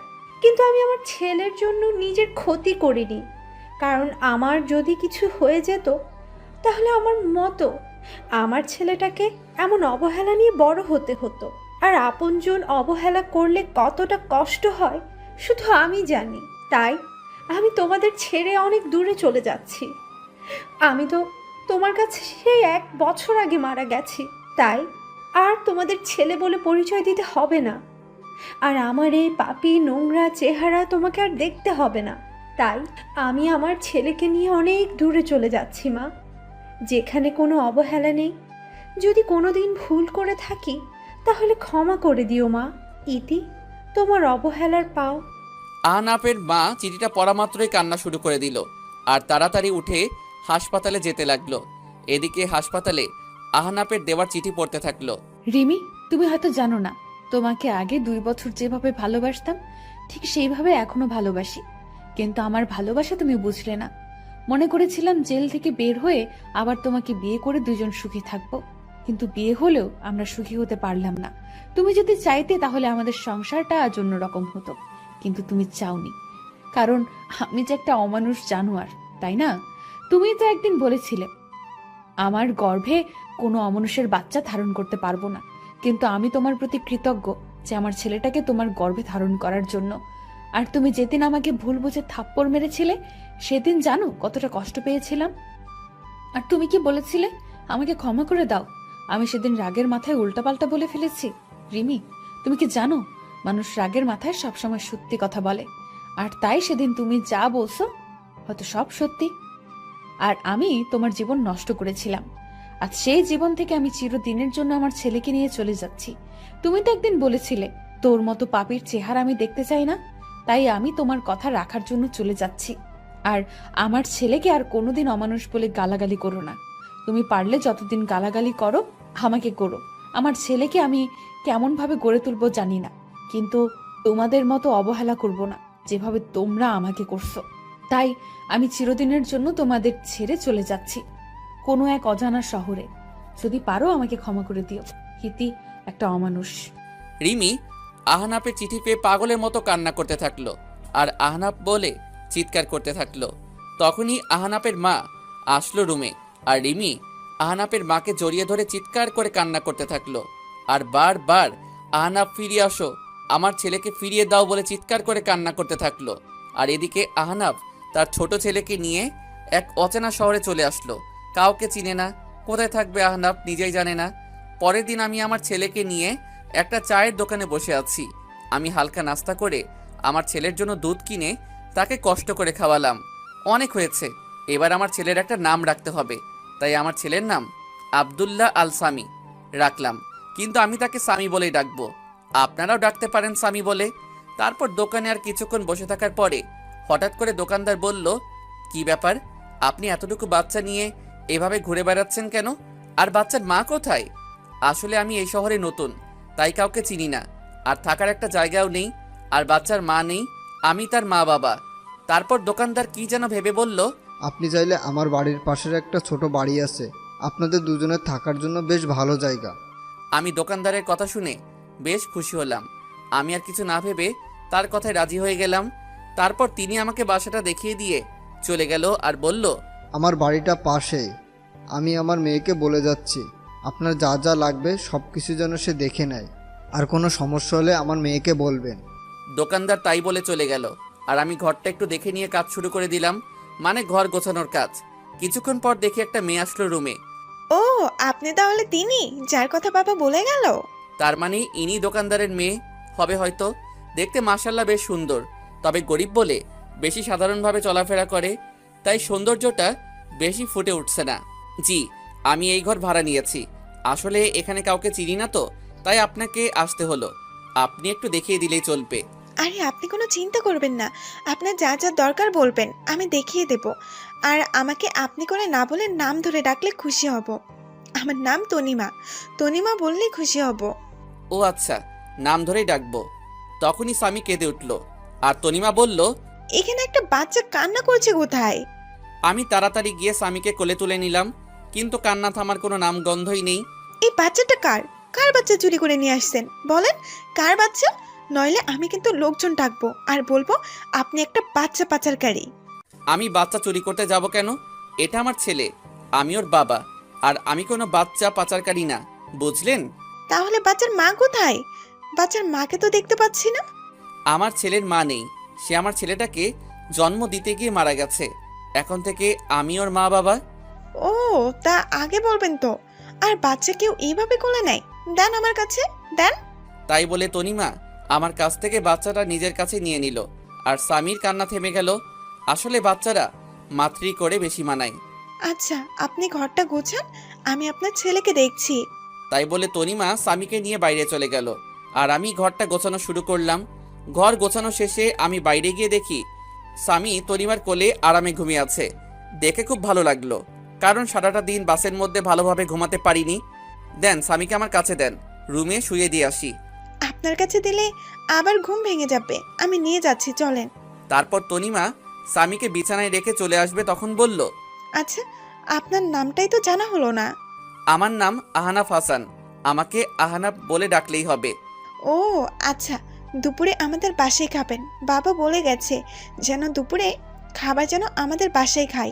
আমি শুধু মাথা নাড়িয়ে ইশারা করে হ্যাঁ বললাম। তারপর আমি নিজের ঘরে চলে আসলাম আর কিছু টুকটাক কাজ করে নিলাম। আসার সময় কিছু টাকা নিয়ে এসেছিলাম, এখন আপাতত এই টাকা দিয়ে চলতে হবে, আর কিছুদিনের মধ্যে একটা চাকরি জোগাড় করতে হবে। কিন্তু আমি চাকরি করতে গেলে স্বামীকে কে দেখবে? তারপর আমি দুপুরের সময় বসে আছি, তখনই তনিমা আমার জন্য খাবার নিয়ে আসলো, আর স্বামীর জন্য ফিডারে করে দুধ নিয়ে আসলো। আপনি আবার কষ্ট করে নিয়ে আসলেন কেন? আমাকে বললে আমি গিয়ে নিয়ে আসতাম। তা কি করে হয়, আপনি তো আমাদের মেহমান, তাই আপনার ভালো মন্দ দেখার সব দায়িত্ব আমার।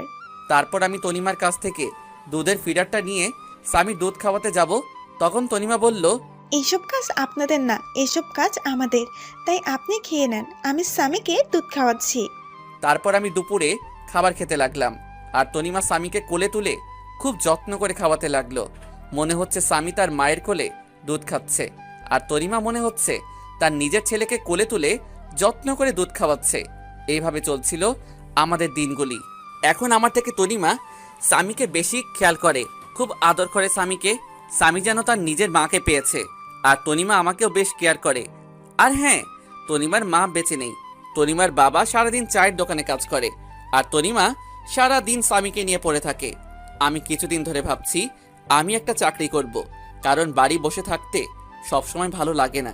আর এখন স্বামীকে নিয়ে বেশি চিন্তা করি না, কারণ স্বামী দেখাশোনা করার জন্য তনিমা আছে। কারণ আমার থেকে তনিমা স্বামীকে বেশি দেখাশোনা করে। প্রায় সবসময়ই আমি তনিমার কাছে থাকি, আর তনিমা কেমন যেন সবসময় আমাকে কেয়ার করে, সবসময় খোঁজ খবর নেয় কখন কোনটা লাগবে, সব কিছু তনিমা নিয়ে আসে। তারপর আমি কিছুদিনের মধ্যে একটা চাকরি পাই, আর পরশু চাকরিতে জয়েন করতে হবে। তনিমা শোনো, বলছি আমি একটা চাকরি পাইছি, আর ভাবছি চাকরিটা করব, কিন্তু স্বামীকে দেখে রাখবে কে? তাই তুমি যদি স্বামীকে একটু দেখে রাখতে। তো আমাকে বলছেন কেন? যান না, চাকরি করেন। আর এতদিন স্বামীকে মনে হয় অন্য কেউ দেখে রাখছে, যে আজ আমাকে বলছে যে দেখে রাখতে। এতদিন অন্য মানুষ দেখে রাখছে, আমি না হয় এখন দেখে রাখবো। আসলে আমি কথাটা ওভাবে বলতে চাইনি। আমার থেকে তো তুমি ওকে বেশি দেখাশোনা করো, তাই তোমাকে একটু বললাম। এখন তো আমি সেই সকালে যাব, আর ফিরতে সন্ধ্যা হয়ে যাবে, তাই বললাম আর কি। আপনি কোনো চিন্তা করবেন না, স্বামীকে আমি ভালোভাবে দেখে রাখবো। আর স্বামী তো আমারই ছেলে, নাকি? কি বললে? স্বামী তোমার ছেলে মানে? কই, কখন বললাম? আ- আমি তো বলছি সে তো আমার ছেলের মতোই। ও ঠিক আছে। কিছুদিন ধরে দেখছি তনিমা কেমন যেন সব সময় মনে মনে কি সব বলে, আর কেমন সব সময় আর চোখে আমার দিকে তাকিয়ে থাকে। আমি বুঝতে পারছি তনিমা আমাকে ভালোবাসতে শুরু করেছে, কিন্তু এটা যে কোনোদিন সম্ভব না, কারণ আপনারা তো সবই জানেন, কিন্তু তনিমা তো আর জানে না। তবে আমি বুঝতে পারছি তনিমাকে ছাড়া স্বামী লালন পালন করা সম্ভব না। আর তনিমা কেমন যেন স্বামীর নিজের ছেলের মতো দেখাশোনা করে। আর তনিমা মেয়েটা অনেক ভালো, কোনো অহংকার নেই তার মধ্যে।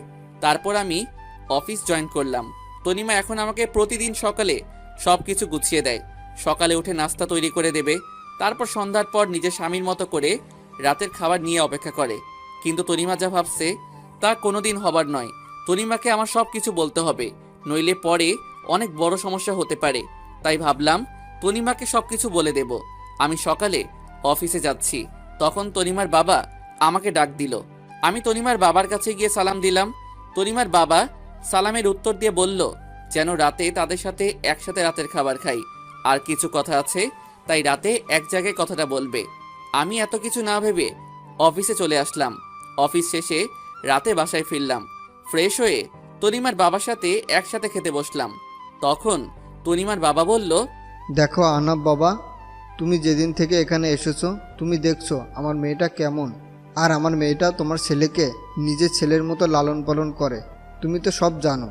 আর আমার মা মরা মেয়েকে কোনোদিনই কষ্ট দেয়নি। আমি আমার মেয়ের কষ্ট হবে বলে আমি আর বিয়ে করিনি, তুমি তো সব জানো। আর স্বামীর জন্য একটা মা দরকার, আর তুমি কতদিন একা একা থাকবে। তাই বলছিলাম কি আমার মেয়েকে তুমি বিয়ে করে নাও বাবা।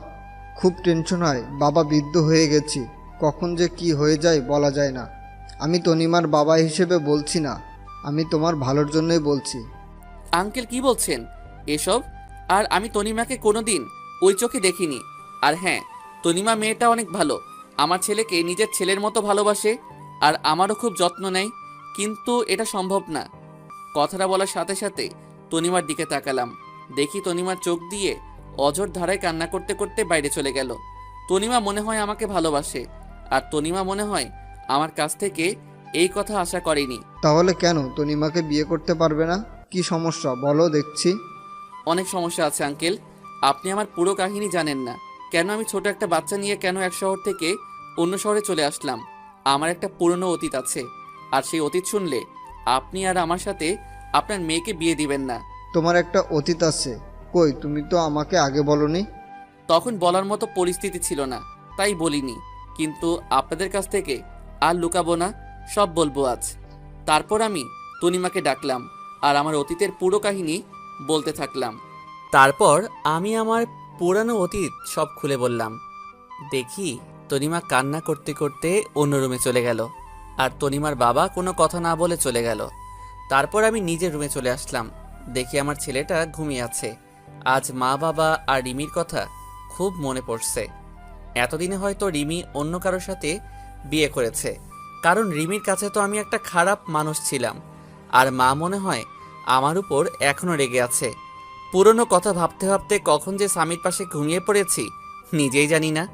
পরের দিন সকালে উঠে ফ্রেশ হয়ে নিলাম, অফিসে যাওয়ার জন্য রেডি হচ্ছি। কিন্তু আজ তনিমা আমাকে নাস্তা করতে ডাকলো না। মনে হয় আমার উপর রেগে আছে। কিন্তু আমি অফিসে গেলে স্বামীর কি হবে?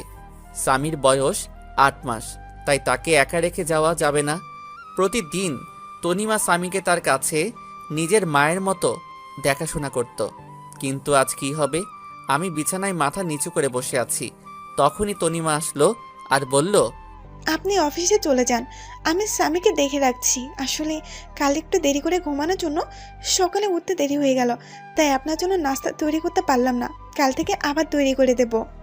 আমি তনিমার দিকে তাকিয়ে দেখি তনিমার চোখ মুখ ফুলে আছে, আর চোখ কিছুটা লাল হয়ে আছে। মনে হয় সারা রাত কান্না করেছে। তনিমা, আমাকে তুমি ক্ষমা করে দাও। তোমাদের কাছ থেকে আমার পুরনো অতীত লুকানোর জন্য যদি সেদিন সবকিছু বলে দিতাম, তাহলে আজ তোমাকে কষ্ট পেতে হতো না। কিন্তু কি করব বলো, আমি যে চাইলেও সবকিছু ভুলে যেতে পারবো না। আপনি কেন ক্ষমা চাইছেন? আর অন্যায় তো আমি করেছি। আমি আপনার সম্পর্কে সবকিছু না জেনে আপনাকে ভালোবেসেছি। আমি আর আপনাদের মধ্যে আসবো না, কিন্তু স্বামীকে আমার কাছ থেকে দূরে রাখবেন না। স্বামী আপনার ছেলে, আমি কোনোদিন ভাবিনি, সব সময় নিজের ছেলে মনে করে এসেছি। প্লিজ স্বামীকে আমার কাছ থেকে দূরে সরিয়ে দেবেন না। আমি তনিমার কথা চোখ দিয়ে টপটপ করে পানি পড়তে থাকলো। রিমির মধ্যে আর তনিমার মধ্যে কত পার্থক্য! রিমি নিজের সন্তানকে অমানুষ বলে, গালাগালি করে, আর তনিমা স্বামী কিছু না হওয়া সত্ত্বেও স্বামীর জন্য কত ভালোবাসা তার। আমি স্বামীর কাছে গিয়ে স্বামীর 2 গালে 2টা চুমু দিয়ে স্বামীকে তনিমার কোলে তুলে দিয়ে চলে আসলাম অফিসে। এভাবে চলতে থাকলো আমার একাকিত্ব জীবন। এখন স্বামী হাঁটতে শিখে গেছে, আর সব সময় তনিমার সাথে সব সময় দুষ্টামি করে। তনিমা এখন আর আমার উপর তেমন অধিকার দেখায় না। হয়তো তনিমা বুঝে গেছে যে পাওয়ার নাই, তা নিয়ে ভেবে লাভ নাই। আর তনিমা স্বামীকে সব সময় কাছে রাখে, খুব আদর করে স্বামীকে। একদিন অফিস থেকে বাসায় আসলাম, তখন তনিমা স্বামীকে আমার কাছে দিতে আসলো। আজ স্বামী আমাকে মা ডেকেছে জানেন?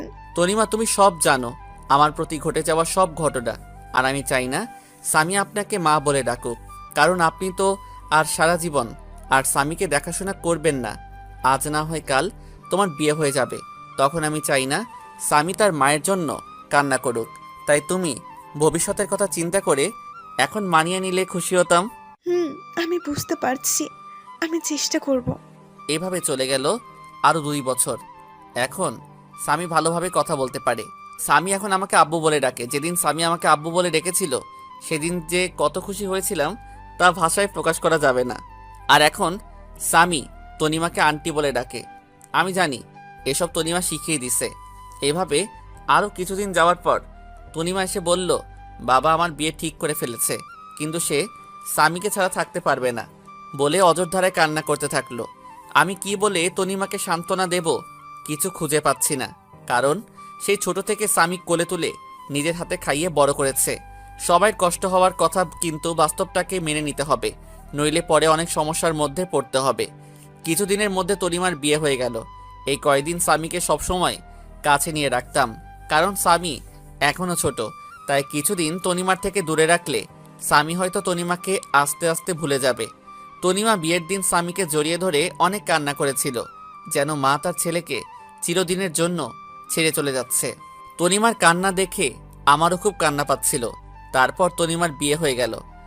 কিছুদিন স্বামী কান্না করছিল তনিমা না দেখতে পেয়ে, কিন্তু স্বামী ছোট, সে কারণে কিছুদিন পর আর কান্না করে না। এখন স্বামীকে আমার সাথে আমার অফিসে নিয়ে যাই। অফিসের সবাই স্বামীকে অনেক ভালোবাসে, সবাই স্বামীকে দেখে রাখে, সবাই স্বামীকে আদর করে।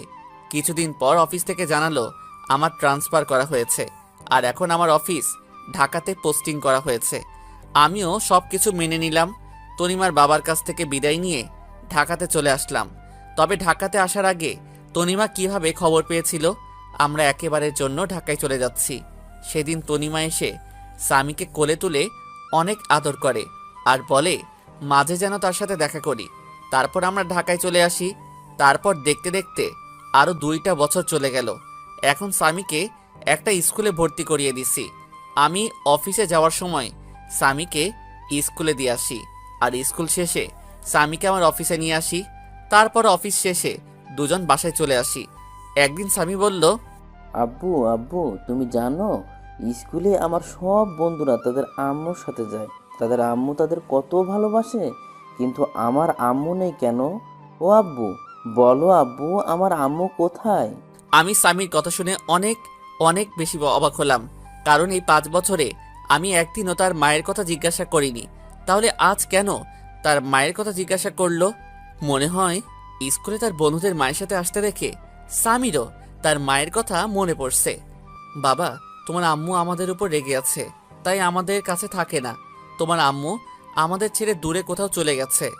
আব্বু আমাদের উপর কি কারণে রাগ করেছে? আমি কি ছোটবেলায় খুব দুষ্টুমি করতাম আম্মুর সাথে? না বাবা, তোমার আম্মু আমার উপর রেগে চলে গেছে। তোমার আম্মু ভালো না, আমার পিচ্চি বাবুটার কষ্ট বোঝে না, তাই তোমার আম্মু ভালো না। আব্বু তুমি কি বলেছিলে যে আম্মু রাগ করে চলে গেছে? আমার একটা রাজকুমারের খুব দরকার ছিল, কিন্তু তোমার আম্মু আমাকে দিতে রাজি ছিল না, তাই তোমার আম্মু রাগ করে চলে গেছে। আব্বু তাহলে তোমার আব্বু আম্মু কোথায়? তারা কেন আমাদের সাথে থাকে না? আমার আম্মু আব্বু আমাকে খুব ভালোবাসতো। ঠিক আমি যেভাবে তোমাকে আদর করি, ঠিক সেভাবে আমাকেও আদর করত।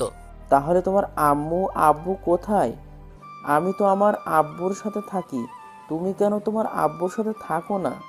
তোমার আম্মুর জন্য আমার আম্মু আব্বু আমার উপর রেগে চলে গেছে। তাহলে আমার আম্মুর কাছে কোনোদিন যাব না। কেন যাবে না? তুমি তোমার আম্মুর কাছে, তুমি তো এইমাত্র বললে আমি আম্মুর কাছে যাব। না যাব না, আম্মু খুব খারাপ, অনেক পচা। আমার আম্মুর জন্য তোমার আম্মু আব্বু তোমার উপর রাগ করে চলে গেছে। পরে যদি আম্মুর জন্য তুমি যদি আমার উপর রেগে আমাকে ছেড়ে চলে যাও? না বাবা, তোমাকে ছেড়ে আমি কোথাও যাব না। মুয়া। আব্বু আমি তোমার আম্মুর আব্বুর কাছে যাব। কেন? তুমি আমার আম্মু আব্বুর কাছে যাবে কেন? আমি তোমার আম্মু আব্বুর কাছে গিয়ে মাপ চাইবো, যেন আমার আব্বুর ওপর যেন আর রেগে না থাকে। না বাবা, তারা তোমার কথা শুনবে না। আমার উপর আমার আম্মু অনেক রেগে আছে। না আব্বু, আমি যাব আর তোমার আম্মুর কাছে পা জড়ি ধরে মাপ চাইবো, যেন তোমাকে মাপ করে দেয়। আচ্ছা বাবা, তোমার পরীক্ষা শেষ হলে নিয়ে যাব। ঠিক আছে বাবা। ঠিক আছে আব্বু। তাই বলে স্বামী শুয়ে পড়ল, আর আমি ভাবতে থাকলাম আমাকেও অনেক মা বাবাকে দেখতে ইচ্ছে করছে। অনেকদিন মা বাবাকে দেখিনি, তাই স্বামীর পরীক্ষা শেষ হলে কিছুদিনের জন্য আবার সেই নিজের চিরচেনা শহর যশোরে যাব। এতদিনে মনে হয় রিমি আর একটা বিয়ে করে স্বামীর সাথে সুখে শান্তিতে সংসার করছে। রিমি সুখে থাকলেই ভালো, আমি আর কারো প্রতি মায়া জন্মাতে দেব না। এক রিমিকে ভালোবেসে আমার জীবনটা শেষ করে দিয়েছে, আমার মা বাবার কাছ থেকে আলাদা করে দিছে। আমি আর আমার ছেলের মাঝখানে অন্য কাউকে আসতে দেব না। তারপর পুরনো কথা ভাবতে ভাবতে কখন যে ঘুমিয়ে পড়েছি ঠিক খেয়াল নেই। তারপর সকালে ফ্রেশ হয়ে স্বামীকে তৈরি করে স্বামীর স্কুলে নামিয়ে দিয়ে আমি অফিসে চলে আসলাম। এইভাবে দেখতে দেখতে স্বামীর পরীক্ষা শেষ হয়ে গেল, আর আমারও অফিস কিছুদিনের জন্য ছুটি নিয়ে আমার নিজের শহরে যাওয়ার জন্য ব্যাগপত্র গুছিয়ে নিলাম। পরের দিন রাত 12টার সময় ঢাকা টু যশোর 2টা টিকিট কিনে বাসে উঠে পড়লাম। আজ 5 বছর পর নিজের শহরে যাচ্ছি। মনের মধ্যে কেমন অন্যরকম একটা ভয় কাজ করছে। দীর্ঘ 6 ঘন্টা জার্নি করার পরে নিজের শহরে পৌঁছালাম। খুব ভালো লাগছে। অনেক দিন পর নিজের শহরে আসলাম। অনেক স্মৃতি জড়িয়ে আছে এই শহরের সাথে। তারপর একটা সিএনজি নিয়ে নিজের বাড়ির দিকে রওনা হলাম। 30 মিনিট পর আমার বাসার সামনে আসলাম। বাড়িটা এখনো আগের মতো রয়েছে। এবারও মনে হয় বাড়িতে চুনকাম করা হয়নি। আমি দরজার সামনে দাঁড়িয়ে কলিং বেল বাজালাম। কিছুক্ষণ পর দরজা খুলে গেল, আর আমার মা দরজা খুলে দিল। মা আমাকে দেখে আমার দিকে অবাক দৃষ্টিতে তাকিয়ে আছে। মা আমাকে দেখে অঝোর ধারায় কান্না করে দিল, আর আমাকে জড়িয়ে ধরে হাউমাউ করে কান্না করছে। আমিও 5 বছর পর মাকে দেখে আমিও কান্না করে দিলাম। আব্বু তুমি কান্না করছো কেন? আর ইনি কি তোমার আম্মু? হঠাৎ করে স্বামী ডাকে আমাদের হুঁশ ফিরল। মা আমাকে ছেড়ে দিয়ে বলল, আমার দাদু ভাই। আমি মাথা ঝাঁকিয়ে ইশারা করে বললাম, হ্যাঁ। এবার মা নিচু হয়ে স্বামীর সামনে বসে পড়ল, আর সারা মুখে মা চুমু দিতে থাকলো আর জড়িয়ে ধরে কান্না করতে লাগলো আর বলল, বাবা আহনাফ, আমাকে ক্ষমা করে দে বাবা। তোকে না বুঝে অনেক কষ্ট আর অবহেলা করেছি রে বাবা। আমাকে তুই মাফ করে দে। মা কি বলছো তুমি? ছেলের কাছে কোনো মা মাপ চাই? তুমি আমাকে মাফ করে দাও এই 5 বছর তোমাদেরকে ছেড়ে দূরে থাকার জন্য। তুমি কাঁদছো কেন আব্বুর আম্মু? তুমি আমার আব্বুর উপর এখনো রেগে আছো? আমার আব্বুকে তুমি মাফ করে দাও। না দাদু ভাই, তোমার আব্বুর উপর আমার কোনো রাগ নেই, তবে অনেক অভিমান রয়েছে। 5 বছর আমার কথা তার একবারও মনে পড়েনি। খুব অভিমান তোমার আব্বুর উপর। আমার উপরে কি রাগ আর অভিমান করে আছো তুমি? যদি রাগ থাকে তাহলে আব্বুর মতো আমাকেও মাফ করে দাও। না দাদু ভাই, তোমার উপর কোনো রাগ বা অভিমান নেই। তুমি তো আমার সোনা দাদু ভাই। তাহলে আজ থেকে আমি তোমাকে কি বলে ডাকবো? আমাকে দাদু ভাই বলে ডাকবে, কেমন? আচ্ছা দাদু ভাই, তাই বলবো। তারপর আমরা বাসার ভিতরে ঢুকে গেলাম। বাসাটা ঠিক আগের মতোই আছে, কিছু পরিবর্তন হয়নি, শুধু অবহেলাটা নেই। তারপর ব্যাগপত্র নিয়ে আমি আর স্বামী উপরে উঠে রুমে প্রবেশ করলাম। আর তখন আমি বেশ অবাক হলাম, মানে প্রচণ্ড অবাক হলাম, কারণ আমি কোনোদিন ভাবতে পারিনি রিমি এখানে থাকবে। হ্যাঁ, রিমি দেখি বিছানায় বসে আছে। অন্যদিকে ফিরে আমরা এসেছি হয়তো এখনো জানে না, কিন্তু রিমি এই বাড়িতে কেন? রিমিকে তো আমি মুক্ত করে দিয়েছি, তাহলে রিমি কেন এখনো এই বাড়িতে পড়ে আছে? আব্বু চলো, দাঁড়িয়ে পড়লে কেন? স্বামীর কথা শুনে রিমি আমাদের দিকে ফিরল। আমাদেরকে দেখে রিমির সাথে সাথে বিছানা থেকে লাফ দিয়ে নেমে পড়ল আর অবাক করা দৃষ্টিতে তাকিয়ে আছে আমাদের দিকে। রিমি আমার থেকে অনেক চেঞ্জ হয়ে গেছে, অনেক শুকিয়ে গেছে আর পাতলা হয়ে গেছে। রিমি কিছু বলছে না, চোখের পানি টলমল করছে। রিমি এবার দৌড়িয়ে এসে আমাকে জড়িয়ে ধরলো আর চিৎকার করে কান্না করতে থাকলো। রিমি আমাকে জড়িয়ে ধরে জোরে জোরে কান্না করছে আর আমার গালে হাত দিয়ে আমার কপালে 2 গালে দাড়িতে পাগলের মতো চুমু খেতে লাগলো আর শক্ত করে জড়িয়ে ধরে আছে। কোথায় ছিলে তুমি এই 5 বছর? তুমি চলে যাওয়ার পর তোমাকে আমি পাগলের মতো খুঁজেছি। জানো, তুমি চলে যাওয়ার পরে আমি পাগলের মতন হয়ে গেছিলাম। তোমাকে অবহেলা করতে করতে কখন যে ভালোবেসে ফেলেছিলাম নিজেই জানি না। কিন্তু আমাকে কি না বলতে দিয়ে আমাকে ছেড়ে চলে গেলে? খুব ভালোবাসি তোমাকে, প্লিজ আমাকে আর ছেড়ে চলে যেও না। আমি রিমিকে এক ঝটকায় সরিয়ে দিলাম আর বললাম, কে আপনি? আর আমাকে এভাবে জড়িয়ে ধরে কান্না করছেন কেন? আর কী সব ভালোবাসার কথা বলছেন? আমি কাউকে ভালোবাসতাম, এখন আর কাউকে ভালোবাসি না। রিমি আমার কথা শুনে যেন মনে হলো রিমির মাথায় যেন আকাশ ভেঙে পড়ল। রিমি আমার দিকে করুণ দৃষ্টিতে তাকিয়ে আছে। প্লিজ আহনাফ, আমাকে মাফ করে দাও। আমি তোমাকে ছাড়া বাঁচতে পারবো না। আমাকে আর কষ্ট দিও না। তোমার দেওয়া কষ্ট আমি আর সহ্য করতে পারছি না। প্রতিদিন রাতে তোমার কথা ভেবে অনেক কষ্ট করতাম, অনেক কান্না করতাম। তুমি আসবে বলে প্রতিদিন তোমার পথের দিকে চেয়ে থাকতাম। তুমি আসবে আর আমাকে তোমার বুকে জড়িয়ে ধরে রাখবে। প্লিজ আমাকে মাফ করে দাও। আমি আর কষ্ট সহ্য করতে পারছি না। হাসালে, তুমি আমাকে ভালোবাসো তাই না? কোথায় ছিল তোমার এত ভালোবাসা? যেদিন তোমাকে একবার দেখার জন্য টানা 2 বছর তোমার পিছনে পড়েছিলাম, কোথায় ছিল তোমার ভালোবাসা? যেদিন আমি ভালোবাসার নামে শুধু অবহেলা পেয়েছি, তোমার কাছে প্রতিদিন মাফ চাইতাম আমার একটা মাত্র অন্যায়ের জন্য, কিন্তু আমি কি পেয়েছি? শুধু কিছু সুন্দর সুন্দর গালাগালি আর মায়ের অবহেলা। তুমি কি জানো আপনজনের অবহেলা কত কষ্টকর, কতটা অসহ্য, যা আমাকে ভিতর থেকে একদম শেষ করে দিয়েছে। তাই আমি আর কখনো অবহেলা সহ্য করতে পারবো না। আর কারো প্রতি আমার কোনো টান নেই বা ভালোবাসা নেই। এখন শুধু আমি আমার ছেলেকে নিয়ে বাঁচতে চাই। আমার পুরো পৃথিবী জুড়ে এখন শুধু আমার ছেলে রয়েছে। আমি আর কাউকে আমার পৃথিবীতে প্রবেশ করতে দেব না। রিমি এবার নিচে তাকিয়ে দেখে স্বামী দাঁড়িয়ে আছে। রিমি স্বামীকে দেখে আরও জোরে কান্না শুরু করে দিল আর রিমি হাঁটু ভাঁজ করে স্বামীর সামনে গিয়ে বসে পড়ল আর জড়িয়ে ধরল স্বামীকে। স্বামীকে জড়িয়ে ধরে কান্না করতে থাকলো আর 2 গালে চুমু খেলো। রিমির এমন ঢঙের ভালোবাসা দেখে আমার রাগটা চরমে উঠে গেল। রিমির সেসব বলা কথা হঠাৎ করে মনে পড়ে গেল। আমি রিমির কাছে থেকে স্বামীকে সরিয়ে নিয়ে স্বামীকে কোলে তুলে নিলাম। কি করছেন আপনি? আমার ছেলেকে এভাবে জড়িয়ে ধরেছেন কেন? আর ওকে এভাবে চুমু দিচ্ছেন কেন? কোনো অধিকার নেই আমার ছেলের উপর। কেন? আমার ছেলেকে আমি জড়িয়ে ধরবো, তাতে অধিকারের কি আছে এখানে? তোমার ছেলে তাই না?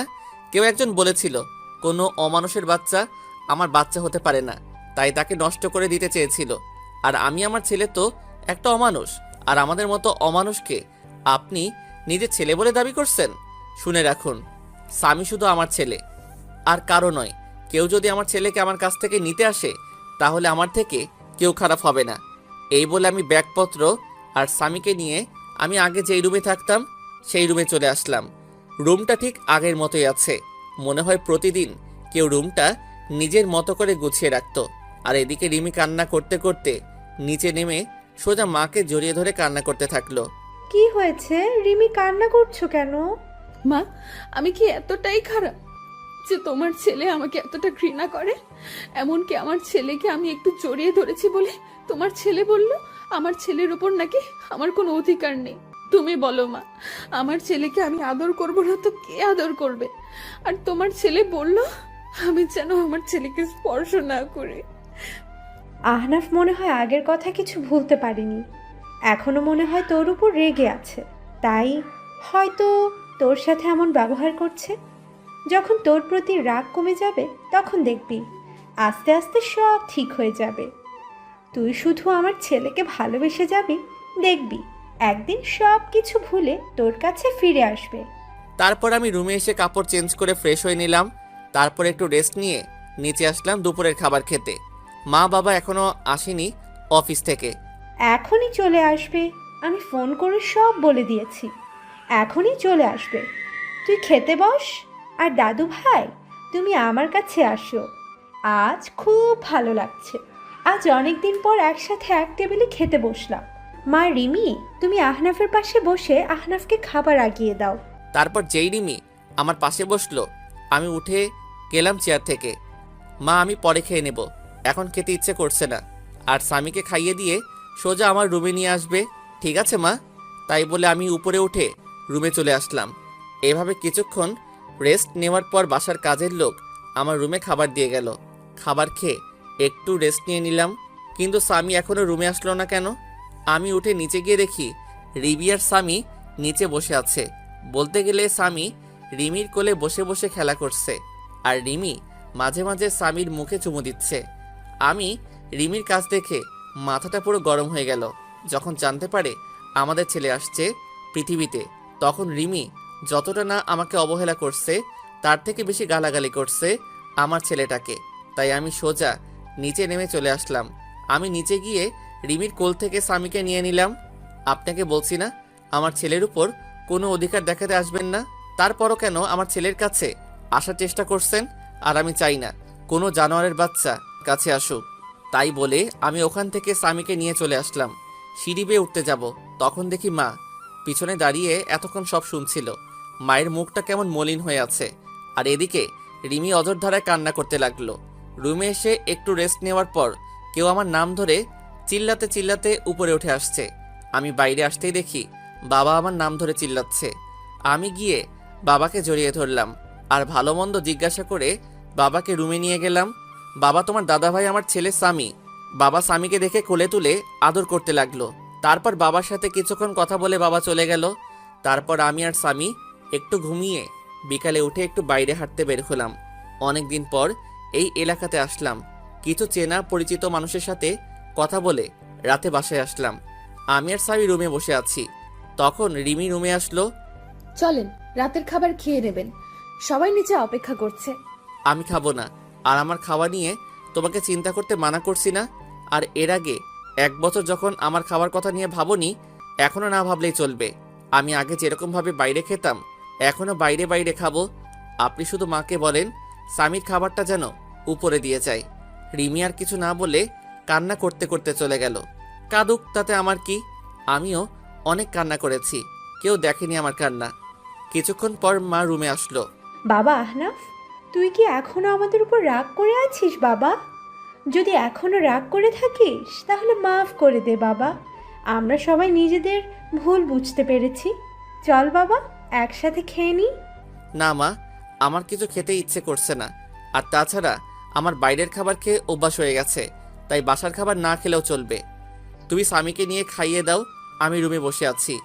মা আর কোনো কথা না বলে স্বামীকে নিয়ে চলে গেল। যাওয়ার সময় দেখলাম মায়ের চোখে হালকা পানি টলমল করছে। খুব কষ্ট হলো মায়ের চোখে পানি দেখে। মা কোনো দোষ করেনি, রিমির জন্যই তো মা আমাকে অবহেলা করত। না, মাকে আর কষ্ট দেব না। তারপর কিছুক্ষণ পর দেখি রিমি স্বামীকে দিয়ে গেল, আর আমি স্বামীকে বিছানায় বসিয়ে রুমের দরজা বন্ধ করে দিলাম। রিমির চোখে পানি দেখলাম, কাঁদলে কাঁদুক, তাতে আমার কিছু করার নেই। বিছানায় শুয়ে শুয়ে ভাবছি রিমি আমাকে আগে দু চোখে দেখতে পারতো না, আর এখন কেমন দৃষ্টিতে তাকিয়ে থাকে। রিমির চোখে এখন আমার জন্য অন্য কিছু দেখি। হয়তো আমার অনুপস্থিতিতে আমাকে ভালোবেসে ফেলছে, কিন্তু রিমির উপর যে এখন আমার কোনো রকম ফিলিংস কাজ করে না। 5 বছর আগের কথা মনে পড়লে ভীষণ রাগ আর কষ্ট হয় খুব। পুরনো কথা ভাবতে ভাবতে কখন যে ঘুমিয়ে গেছি নিজেই জানি না। পরের দিন সকালে ঘুম থেকে উঠে দেখি স্বামী বিছানায় নেই। আমি তাড়াতাড়ি বিছানা থেকে উঠে চোখ মুছতে মুছতে নিচে এসে দেখি স্বামীকে সুন্দর পোশাক পরিয়ে নিজের কোলে তুলে খুব সুন্দর করে নিজের হাতে খাইয়ে দিচ্ছে, আর তারা কথা বলছে। বাবা, তোমার এতদিন মায়ের কথা মনে পড়েনি? খুব মনে পড়তো আম্মু। আমার স্কুলের সব বন্ধুদের তাদের মা স্কুলে নিয়ে যেত, আবার নিয়ে আসতো। খুব মন খারাপ হতো তখন, কিন্তু আব্বুকে যেই মায়ের কথা বললাম তখন আব্বু বলতো আমার নাকি কোনো মা নেই, আমার মা নাকি খুব পচা। আমাকে আর আব্বুকে অনেক গালাগালি করতো আর অবহেলা করতো। কিন্তু আম্মু, তুমি তো অনেক ভালো আম্মু, তাহলে আব্বু ওরকম কথা বলতো কেন যে তুমি অনেক খারাপ পচা? স্বামীর কথা শুনে রিমির মুখটা মুহূর্তের মধ্যে ফ্যাকাশে হয়ে গেল, কারণ সে নিজেই তো তার ছেলেকে আর আহনাফ অনেক গালাগালি আর অনেক খারাপ ভাষায় কথা বলেছে। ভাবতেই চোখ দিয়ে 2 ফোঁটা নোনা জল বের হলো। আমি আর দাঁড়িয়ে না থেকে রিমির সামনে চলে গেলাম। এই যে মিস ভদ্রমহিলা, আপনার লজ্জা করে না পরের ছেলেকে আদর করতে? আর আমাদের মতো পাপী নোংরা মানুষকে স্পর্শ করলে আপনার আবার সমস্যা হবে। আর স্বামী, তোমাকে না বলছি আমাকে না বলে কোথাও যাবে না, তাহলে কেন এখানে আসছো? আর আমি বলেছি না তোমার আম্মু নেই, তাহলে কেন এই মহিলাকে আম্মু বলছো? আর যেন কোনোদিন তোমাকে আম্মু বলতে না দেখি, মনে থাকবে তো? আর আমি তোমার আব্বু আম্মু, মনে থাকবে তো? আব্বু, কিন্তু এই আম্মুটা বলেছে উনি নাকি আমার আম্মু, তাই আমি আম্মু বলে ডেকেছি। আর এই আম্মু আমার অনেক ভালোবাসে আর আদর করে, আমি আম্মু বলে ডাকি। চুপ, একদম চুপ। আর একবার আম্মু বলে তোমাকে একটা থাপ্পড় মারবো। স্বামী আমার ঝাড়ি শুনে ভয় পেয়ে গেল আর কান্না করতে লাগলো। প্লিজ, স্বামীকে বকবেন না, ওর কোনো দোষ নেই। আমি ওকে জোর করে নিয়ে আসছি। আর ওকে কেন পাপী নোংরা বলছেন? ও তো একটা ছোট বাচ্চা। এই কথাটা আজ থেকে 5 বছর আগে আমার ছেলেকে বলেছিল। তখন সে একদম বাচ্চা ছিল, একদম নিষ্পাপ ছিল। এতটাই নিষ্পাপ ছিল যে তার তখনও জন্ম হয়নি। তখন থেকে সে অন্যায়ভাবে নিয়মিত অমানুষ পাপী জানোয়ার বলে স্বীকৃতি পেয়েছে। আমার কথা শুনে রিমি এবার মাথাটা নিচু করে জোরে জোরে কান্না করতে করতে ফ্লোরে বসে পড়ল আর কান্না করতে থাকলো। আমি স্বামীকে নিয়ে চলে আসলাম উপরে। স্বামী কান্না করতে করতে আমার কাঁধের উপর ঘুমিয়ে পড়েছে। আমি স্বামীকে বিছানায় রেখে ফ্রেশ হতে চলে গেলাম। ফ্রেশ হয়ে গুছিয়ে নিলাম, একটু বাবার অফিসে যাব। আজ অনেক দিন পর একটু অফিসে যাব, কিন্তু স্বামী ঘুমিয়ে পড়েছে। ওকে রেখে যাব নাকি সাথে নিয়ে যাব, এই নিয়ে চিন্তায় পড়ে গেলাম। তারপর স্বামীকে রেখে যাওয়ার সিদ্ধান্ত নিলাম। তারপর রুম থেকে বেরিয়ে মায়ের কাছে চলে গেলাম। মা, আমি একটু অফিস যাচ্ছি। স্বামী ঘুমিয়ে আছে, আমি জেগে গেলে তোমার কাছে রাখবে, আর যেন কেউ ওকে স্পর্শ করে না, তাহলে আমার থেকে খারাপ কেউ হবে না। বাবা আহনাফ, তুই এখনো পুরনো কথা ভুলতে পারিসনি। বাবা, আগের সব কথা ভুলে গিয়ে নতুন করে শুরু করা যায় না? মা, আমি চাইলেও কিছু ভুলতে পারবো না, যার জন্য আমার জীবন থেকে 5টা বছর কষ্ট আর অবহেলায় কেটেছে। 5 বছর আমার মা বাবার সাথে সম্পর্ক বিচ্ছিন্ন করছে। একটা নিষ্পাপ শিশু তার জন্য 5 বছর মায়ের আদর থেকে বঞ্চিত হয়েছে। কিভাবে সবকিছু ভুলে যাব বলো মা? আমি এখানে আসতে চাইতাম না, শুধু স্বামী তোমাদের দেখবে বলে আসছি এখানে। আর যদি তোমরা মনে করো আমি এসে তোমাদেরকে আবার বিরক্ত করছি, তাহলে একবার বলো, এখনই চলে যাব, আবার চিরদিনের জন্য। না বাবা, যাস না তুই। যেভাবে থাকিস আমরা আর কিছু বলবো না, কিন্তু আমাদের ছেড়ে আর যাস না। আর কত কষ্ট দিবি এই মাটাকে? আমি কোনো কথা না বলে চলে আসলাম ওখান থেকে। তারপর সোজা অফিসে চলে আসলাম। অফিসে সবার সাথে বেশ আড্ডা দিলাম, যারা নতুন স্টাফ তাদের সাথে পরিচয় হয়ে নিলাম। তারপর দুপুরে বসে আছি, লাঞ্চ করার সময় হয়ে গেছে। আমি নিজের ডেস্কে বসে আছি, তখন বাবা আসলো আর বলল, চল আহনাব, লাঞ্চ করে আসি। কিন্তু আমি যেতে চাইলাম না, শুধু স্বামীর জন্য বাসায় আসলাম। বাবা কলিং বেল বাজালো, কিছুক্ষণ পর মা এসে দরজা খুলে দিল। আমি ভিতরে ঢুকে দেখি স্বামী আর রিমি দুজনে হেসে হেসে খেলা করছে আর দুষ্টামি করছে। রিমি আমাকে আসতে দেখে রিমি স্বামীর থেকে দূরে সরে গেল, মনে হয় কিছুটা ভয় পাইছে। আমি আর কিছু বললাম না, কারণ এখানে বাবা রয়েছে। আমি চুপচাপ স্বামীকে নিয়ে উপরের রুমে চলে আসলাম। কিছুক্ষণ পর রিমি রুমে আসলো। আপনাকে নিচে ডাকছে দুপুরের খাবার খেতে। সবাই নিচে বসে আছে, অপেক্ষা করছে। আমি খাবো না, ক্ষুধা নাই, বাইরে থেকে খেয়ে নিব। আপনি চলে যান সামনে থেকে। কেন বাইরে খাবেন কেন? আপনার জন্য খাবার রান্না করা হয়েছে তো। এসব ঢং বাদ দেন। এতদিন কোথায় ছিল তোমার এসব ঢং? যত সব ঢং দেখলে বাঁচি না। আর একটা কথা, আপনাকে না বলা হয়েছে স্বামীর থেকে দূরে থাকবেন? কারণ আমি কিছুদিনের জন্য এখানে এসেছি, আবার কিছুদিন পর কাউকে না বলে হঠাৎ করে হারিয়ে যাব। তাই স্বামীর সাথে বেশি কথা বলবেন না, পরে সমস্যা হবে। তখন বারবার আপনার কাছে যাইতে চাইবে, আর সেটা কোনোদিন সম্ভব না। আর বিকালে আমি উকিলের কাছে যাব, কারণ 5 বছর আগে যেই কাজ করতে চেয়েছিলাম সেটা এখন করব। মানে আপনাকে ডিভোর্স দিয়ে চিরদিনের জন্য মুক্ত করে দেব। রিমি এবার দৌড়িয়ে এসে আমার পা জড়িয়ে ধরল আর বলল, প্লিজ আনাম, একবার আমাকে ক্ষমা করে দাও। আর কষ্ট দিও না, অনেক কষ্ট সহ্য করেছি, আর পারছি না। তুমি যদি চলে যাও তাহলে যাবার আগে আমাকে খুন করে যাবে, কারণ তোমাকে আর আমার ছেলেটাকে ছাড়া আমি বাঁচতে পারবো না। তুমি চলে যাবার আগে আমাকে তোমার হাত দিয়ে খুন করে চলে যাবে, তাহলে আমাকে আর কোনোদিন কষ্ট পেতে হবে না। রিমির কান্না দেখে আমার খুব খারাপ লাগলো, খুব কষ্ট হতে লাগলো। কারণ রিমিকে তো আমি পাগলের মতো ভালোবাসতাম, এখনো ভালোবাসি। কিন্তু আমার রাগ আর অভিমানের কাছে আমার ইগোটা বারে বারে হার মেনে যাচ্ছে। তখন স্বামী আমাদের কাছে আসলো। স্বামী সোজা গিয়ে রিমির সামনে গিয়ে রিমির চোখের পানি মুছে দিচ্ছে। আম্মু, তুমি আব্বুর পা ধরে কান্না করছো কেন? তুমি কেঁদো না আম্মু, আমিও কিন্তু কেঁদে দেব। আর আব্বু, আম্মু তোমার কাছে কিসের জন্য মাপ চাইছে? তুমি আম্মুকে মাপ করে দাও আব্বু। স্বামী, তুমি তোমার দাদু ভাইয়ের কাছে যাও। আর তুই আমার ছেলেটাকে নিজের করে নিয়েছিস, যে তোর হয়ে কথা বলছে তোকে ক্ষমা করে দিতে পারি। তাহলে আমার জীবন থেকে 5 বছর ফিরিয়ে দেই, যেখানে আমি প্রতিনিয়ত অবহেলা পেয়েছি। তোর কারণে আমি 5 বছর মা বাবার থেকে দূরে থেকেছি। তোর কারণে মায়ের কাছ থেকে যে অবহেলা পেয়ে প্রতি রাতে কান্না করেছি, কষ্টে বুক ফেটে চিৎকার করে কান্না করতাম। দিতে পারবি সেই চোখের পানি? তোর জন্য আমার ছেলেটা 5 বছর মায়ের আদর থেকে বঞ্চিত হয়েছে। ফিরিয়ে দিতে পারবি আমার জীবনের সবচেয়ে কালো অধ্যায় ভুলিয়ে দিতে? রিমি কোনো কথা না বলে ফ্লোরে বসে বসে কান্না করছে। আমি রুম থেকে চলে আসলাম বাইরে। তারপর স্বামীকে নিয়ে বাসা থেকে বের হয়ে গেলাম। ভীষণ রাগ হচ্ছে রিমির উপর। যখন আমাদের ছেলে গর্ভে ছিল তখন মনে ছিল না এসব কথা? যত সব আহ্লাদখানি দেখলে বাঁচি না। তারপর সোজা ভালো একটা উকিলের কাছে আসলাম, যেন 20 দিনের মধ্যে ডিভোর্স পেপার রেডি করতে পারে। তারপর উকিলের সাথে সব কথা বলে বাইরে চলে আসলাম। রাত 9টার সময় আমি আর স্বামী বাইরে থেকে কিছু খাবার খেয়ে রাতে বাসায় আসলাম, কারণ স্বামীকে আবার বেশি রাত পর্যন্ত বাইরে রাখা যাবে না। তাই বাসায় চলে আসলাম। বাসায় এসে রুমে একটু রেস্ট নিচ্ছি, তখন রিমি আসলো আমার রুমে। আম্মু রাতের খাবার খাওয়ার জন্য ডাকছিল, আপনি আসবেন না? না, আমি আর স্বামী বাইরে থেকে খেয়ে এসেছি, এখন আমরা কেউ ডিনার করব না। আর আপনাকে না মানা করছি আমাদের উপর কোনো রকম অধিকার ফলাবেন না, তাও আপনার লজ্জা করে না?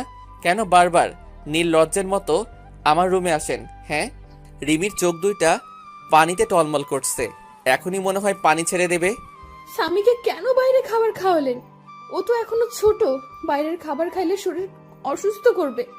কেউ একদিন আমাদের বলেছিল রাস্তায় কুকুর আর রাস্তার কুকুররা বাইরের খাবার খাইলে কিছু হবে না, আর এই 5 বছর আমরা বাইরের খাবার খাই, তাই আপনি বেশি অধিকার না দেখিয়ে নিজে নিজের মতো থাকবে আর আমরা আমাদের মতো। রিমি এবার কান্না করে দিল, কারণ এখন তার বলার কিছু নেই, কারণ এই কথাগুলো রিমি একদিন আহনাফকে বলেছিল। তাই রিমি আর কিছু না বলে রুম থেকে বের হয়ে গেল। আব্বু, তুমি আম্মুকে সব সময় কাঁদাও কেন? তুমি জানো না আব্বু আম্মু আমাকে অনেক আদর করে, নিজের হাতে খাইয়ে দেয়, জড়িয়ে অনেক আদর করে আমায়। আব্বু, আমরা এখানে সারা জীবন থাকতে পারি না, আর দাদু ভাইটা অনেক ভালো, খুব আদর করে আমাকে। না আব্বু, আমরা এখানে থাকবো না। যদি এখানে থাকি তাহলে তোমার কাছ থেকে আমাকে আবার আলাদা করে দেবে। আর তুমি কি চাও বাবা যে আমি তোমার কাছ থেকে দূরে সরে যাই? না আব্বু, তুমি আমাকে রেখে চলে যেও না, আমি তোমার কাছেই থাকবো। কিন্তু আমরা যে কদিন এখানে আসি সে কয়দিনে আমি আম্মুর কাছে একটু আদর পেয়ে নিই। আমি স্বামীর কথা ভেবে কি বলবো কিছু বুঝতে পারছি না। কি করব, ছোট বাচ্চা একটা, কোনোদিন মায়ের আদর পাইনি, এখন তাও আমি তার আদর থেকে দূরে সরিয়ে দিচ্ছি? না বাবা, তুমি যত ইচ্ছা তোমার আম্মুর কাছে যেতে পারো, কিন্তু আমরা এখান থেকে চলে যাওয়ার পর কিন্তু আম্মুর জন্য কান্না করতে পারবো না। আচ্ছা, মনে থাকবে আব্বু। তাই বলে স্বামী এক দৌড়ে নিচে চলে আসে আর তার মায়ের কোলে উঠে পড়ে জড়িয়ে ধরে। কি হলো? আমার বাবাটা আজ আমার কাছে? কি ব্যাপার? তোমার আব্বু দেখলে যে আমাকে খুব বকবে। না আম্মু, আব্বু বকবে না, আব্বুই তো তোমার কাছে আসতে বললো, আর তোমার কাছে থেকে যেন আদরগুলো নিয়ে নিই। স্বামীর কথা শুনে রিমি স্বামীকে জড়িয়ে ধরে বেশ কয়েকটা চুমু দিল। আমাকে একটু তোমার হাতে খাইয়ে দেবা? তুমি যখন খাইয়ে দাও তখন আমার খুব ভালো লাগে জানো। রিমি আর কিছু বলল না, কান্না করতে করতে এক প্লেট খাবার নিয়ে এসে খুব যত্ন করে খাইয়ে দিল। তারপর খাওয়া শেষে রিমি স্বামীকে আহনাফের রুমে দিয়ে আসতে গেল। ধন্যবাদ আপনাকে। হঠাৎ কিসের জন্য ধন্যবাদ বলছেন? এই যে স্বামীকে আমার কাছে পাঠালেন তাই। আমার কোনো ইচ্ছা নেই আমার ছেলেকে আপনার কাছে পাঠাবো। স্বামী জেদ ধরেছিল, আর আমরা আর 20 দিন এখানে আছি, তাই স্বামী যেন সব সময় হাসি খুশি থাকে, সেজন্য আপনার কাছে পাঠাইছি। আপনি যে আবার অন্য কিছু ভাববেন না। আর 20 দিন পর আমরা আবার চলে যাব। আর আমি উকিলের কাছে গিয়েছিলাম, বলছে 20 দিনের মধ্যে ডিভোর্স পেপার রেডি হয়ে যাবে। প্লিজ, আপনি চলে যাবেন না। আমি স্বামীকে ছাড়া থাকতে পারবো না। দরকার হলে আমি স্বামীর আশেপাশে যাব না, তবু আপনি চলে যাবেন না। খুব কষ্টে কাটিয়েছি এই 5টা বছর। প্রতিটা রাতে আপনার জন্য কান্না করেছি, আর সব সময় দোয়া করেছি যেন আপনি আমার ছেলে সুস্থ থাকেন। আমি আর কোনো প্রকার অধিকার দেখাবো না, তবু আমাকে ছেড়ে চলে যাবেন না। আমি আর কোনো কথা না বলে ছাদে চলে আসলাম। এসে রিমির বলা কথাগুলো ভাবছি আর সিগারেট টানছি। তারপর রুমে এসে দেখি স্বামী ঘুমিয়ে পড়েছে। রিমি স্বামী পাশে শুয়ে স্বামীর মাথায় হাত বুলিয়ে দিচ্ছে। আমি রুমে আসার পরই রিমি বিছানা থেকে দাঁড়িয়ে গেল। এখন যাও, অনেক রাত হয়ে গেছে, ঘুমিয়ে পড়ো। আমি কি আজ স্বামীর পাশে ঘুমাতে পারি? প্লিজ মানা করবেন না। আপনি তো আমাকে ছেড়ে চলে যাবেন, শুধু এই কয়টা দিন আমাকে থাকতে দিন স্বামীর পাশে। আর তারপরে হয়তো আর কোনোদিন থাকা হবে না। যেখানে নিজের ছেলেকে আদর করতে পারমিশন নিতে হয়, সে জীবন রেখে আর লাভ নেই। কি বলছেন? আমি তো একটা জানোয়ার, আর জানোয়ারের সাথে রাতে থাকতে পারবেন যদি আপনার দুর্বলতার সুযোগ নেই? আর আপনিই তো একদিন বলেছিলেন আমাকে। প্লিজ, পুরোনো কথা বলবেন না। খুব কষ্ট হয় পুরোনো কথা মনে করলে, যা আমার মনটাকে তিলে তিলে শেষ করে দিয়েছে। আপনার কোনো সমস্যা না হলে থাকতে পারেন। রিমি স্বামীর পাশে শুয়ে পড়ল, আর আমি সোফায় শুতে যাব। তখন আপনি সোফায় শুতে যাচ্ছেন কেন? বিছানায় আসেন। বিছানায় ঘুমালে আবার আমাদের মতো অমানুষ নিজেকে কন্ট্রোল করতে পারবো না। তার থেকে আপনি বিছানায় ঘুমান, আমি সোফায় ঘুমাই। রিমি কিছু না বলে বিছানায় ঘুমিয়ে পড়ল। রিমির খুব কষ্ট হচ্ছে। এতদিন আহনাফের জন্য অপেক্ষা করলো যে আহনাফকে ভালোবেসে আবার সুখে শান্তিতে সংসার করবে, কিন্তু আহনাফ তার রাগ আর অভিমানের কাছে হার মেনে গেল। এদিকে আহনাফ ভাবছে রিমি এখন আর আগের মতো নেই।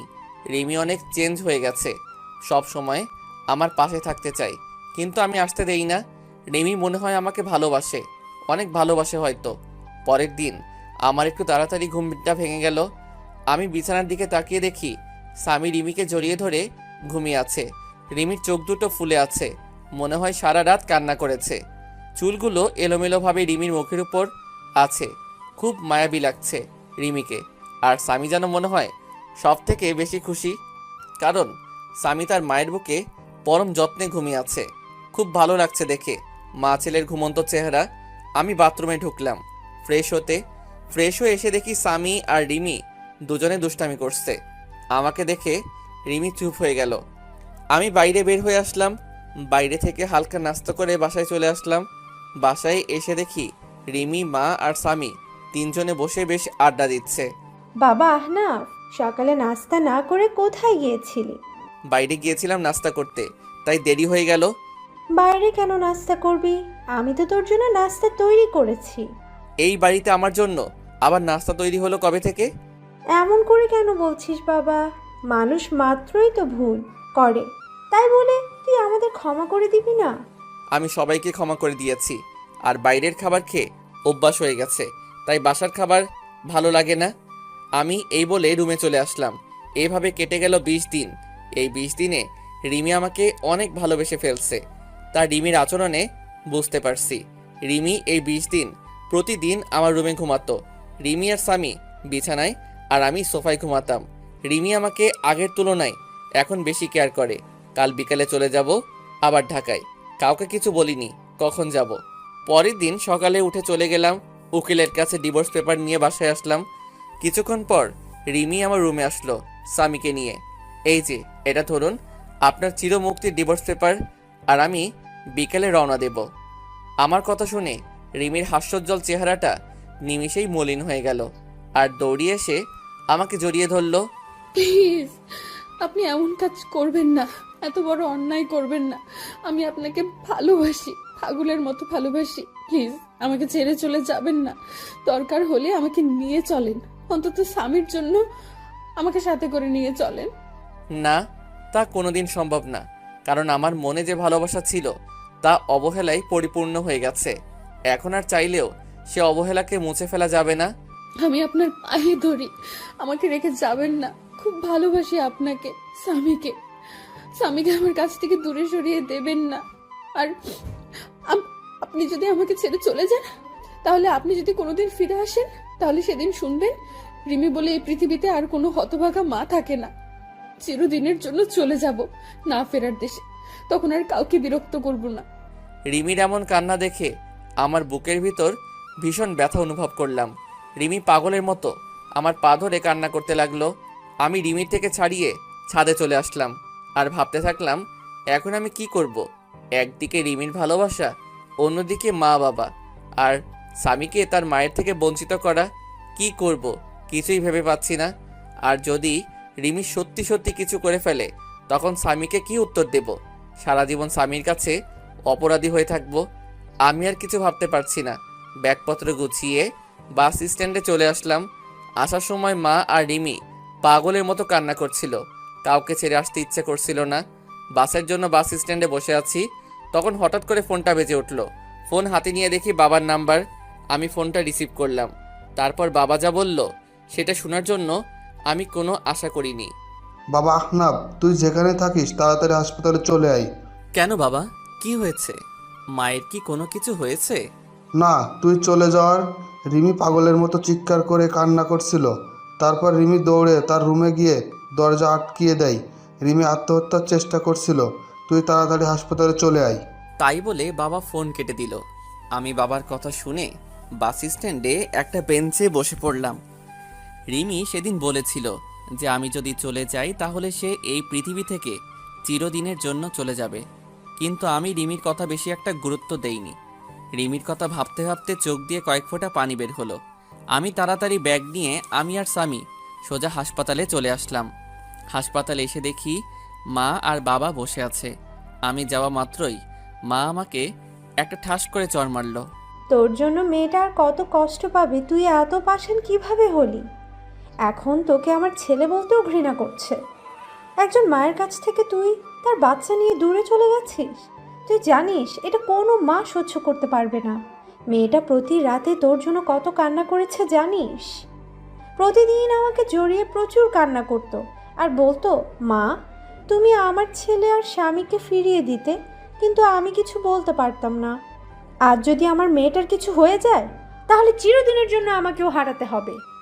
আমি মায়ের কথা শুনে মাথা নিচু করে কান্না করছি। প্রচুর কষ্ট হচ্ছে রিমির এই অবস্থা দেখে। আজ যদি রিমির কিছু হয়ে যায় তাহলে আমি সারা জীবনে নিজেকে ক্ষমা করতে পারবো না। আর স্বামীকে কি বলবো আমার জন্য তার এই পৃথিবী থেকে চলে গেছে। খুব কান্না পাচ্ছে। বাবাকে জড়িয়ে কান্না করতে থাকলাম। কিছুক্ষণ পর ডাক্তার বের হয়ে আসলো। আমি দৌড়িয়ে ডাক্তারের কাছে গেলাম। ডাক্তার, আমার রিমি এখন কি রকম আছে? কি হলো ডাক্তার সাহেব, কথা বলছেন না কেন? কি হয়েছে আমার রিমির? দেখুন, আমরা আমাদের বেস্ট চেষ্টা করছি, কিন্তু জ্ঞান না ফেরা পর্যন্ত কিছু বলতে পারছি না। আমি কি একটু দেখা করতে পারি রিমির সাথে? না, এখন দেখা করা সম্ভব না। জ্ঞান ফিরলে কেবিনে দেওয়া হবে, হলেই তখন দেখা করতে পারবেন। আমি স্বামীকে জড়িয়ে ধরে কান্না করে দিলাম। আমি যদি রিমিকে মেনে নিতাম তাহলে আজ এই দিনটা দেখতে হতো না। আজ আমি আমার অভিমান আর ইগোর জন্য রিমিকে চিরতরে হারিয়ে ফেলবো। না, এ হতে পারে না। রিমি আমাকে ছেড়ে চলে যেতে পারে না। আমি আস্তে আস্তে মায়ের কাছে গেলাম। মায়ের সামনে হাঁটু গেড়ে বসে পড়লাম। মা, আমাকে তুমি ক্ষমা করে দাও। আজ আমার জন্য রিমির এই অবস্থা।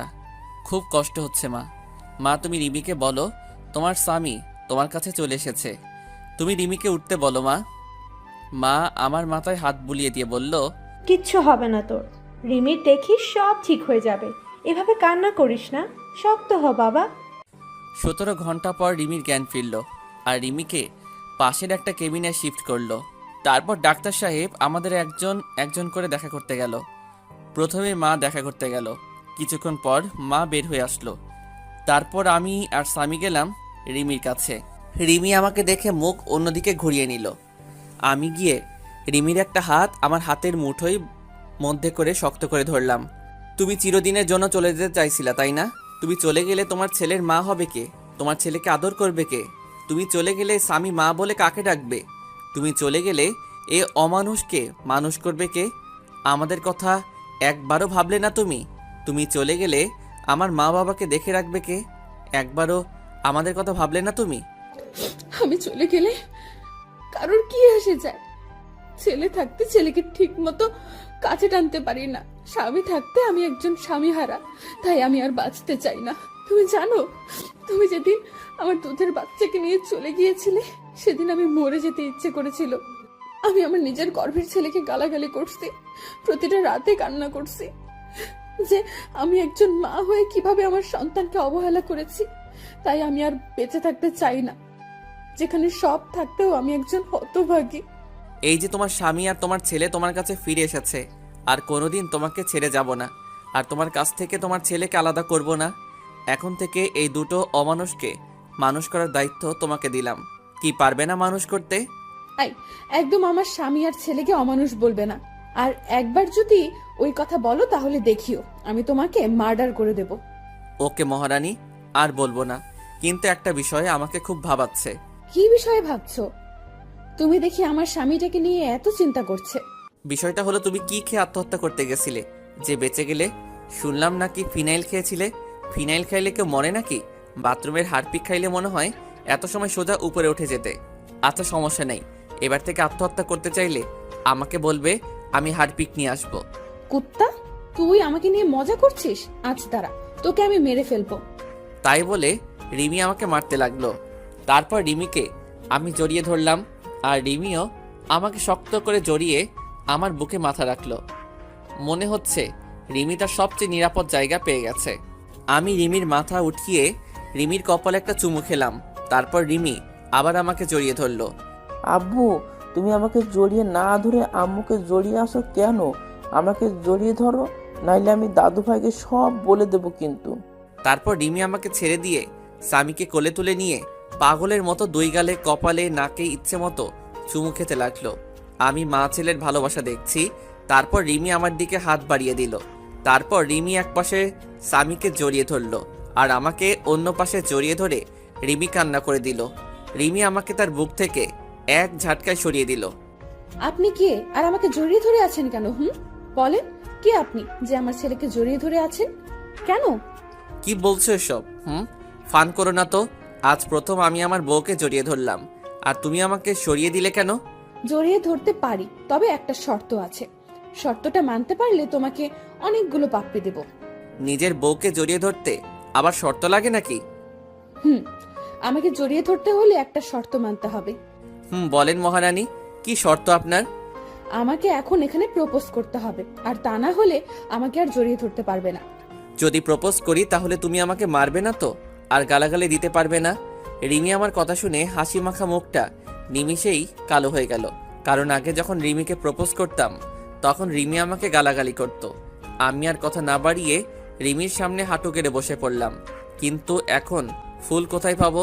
তখন মনে পড়ে গেল স্বামীর কথা। স্বামীকে 2 হাত দিয়ে উঁচু করে রিমির সামনে ধরলাম।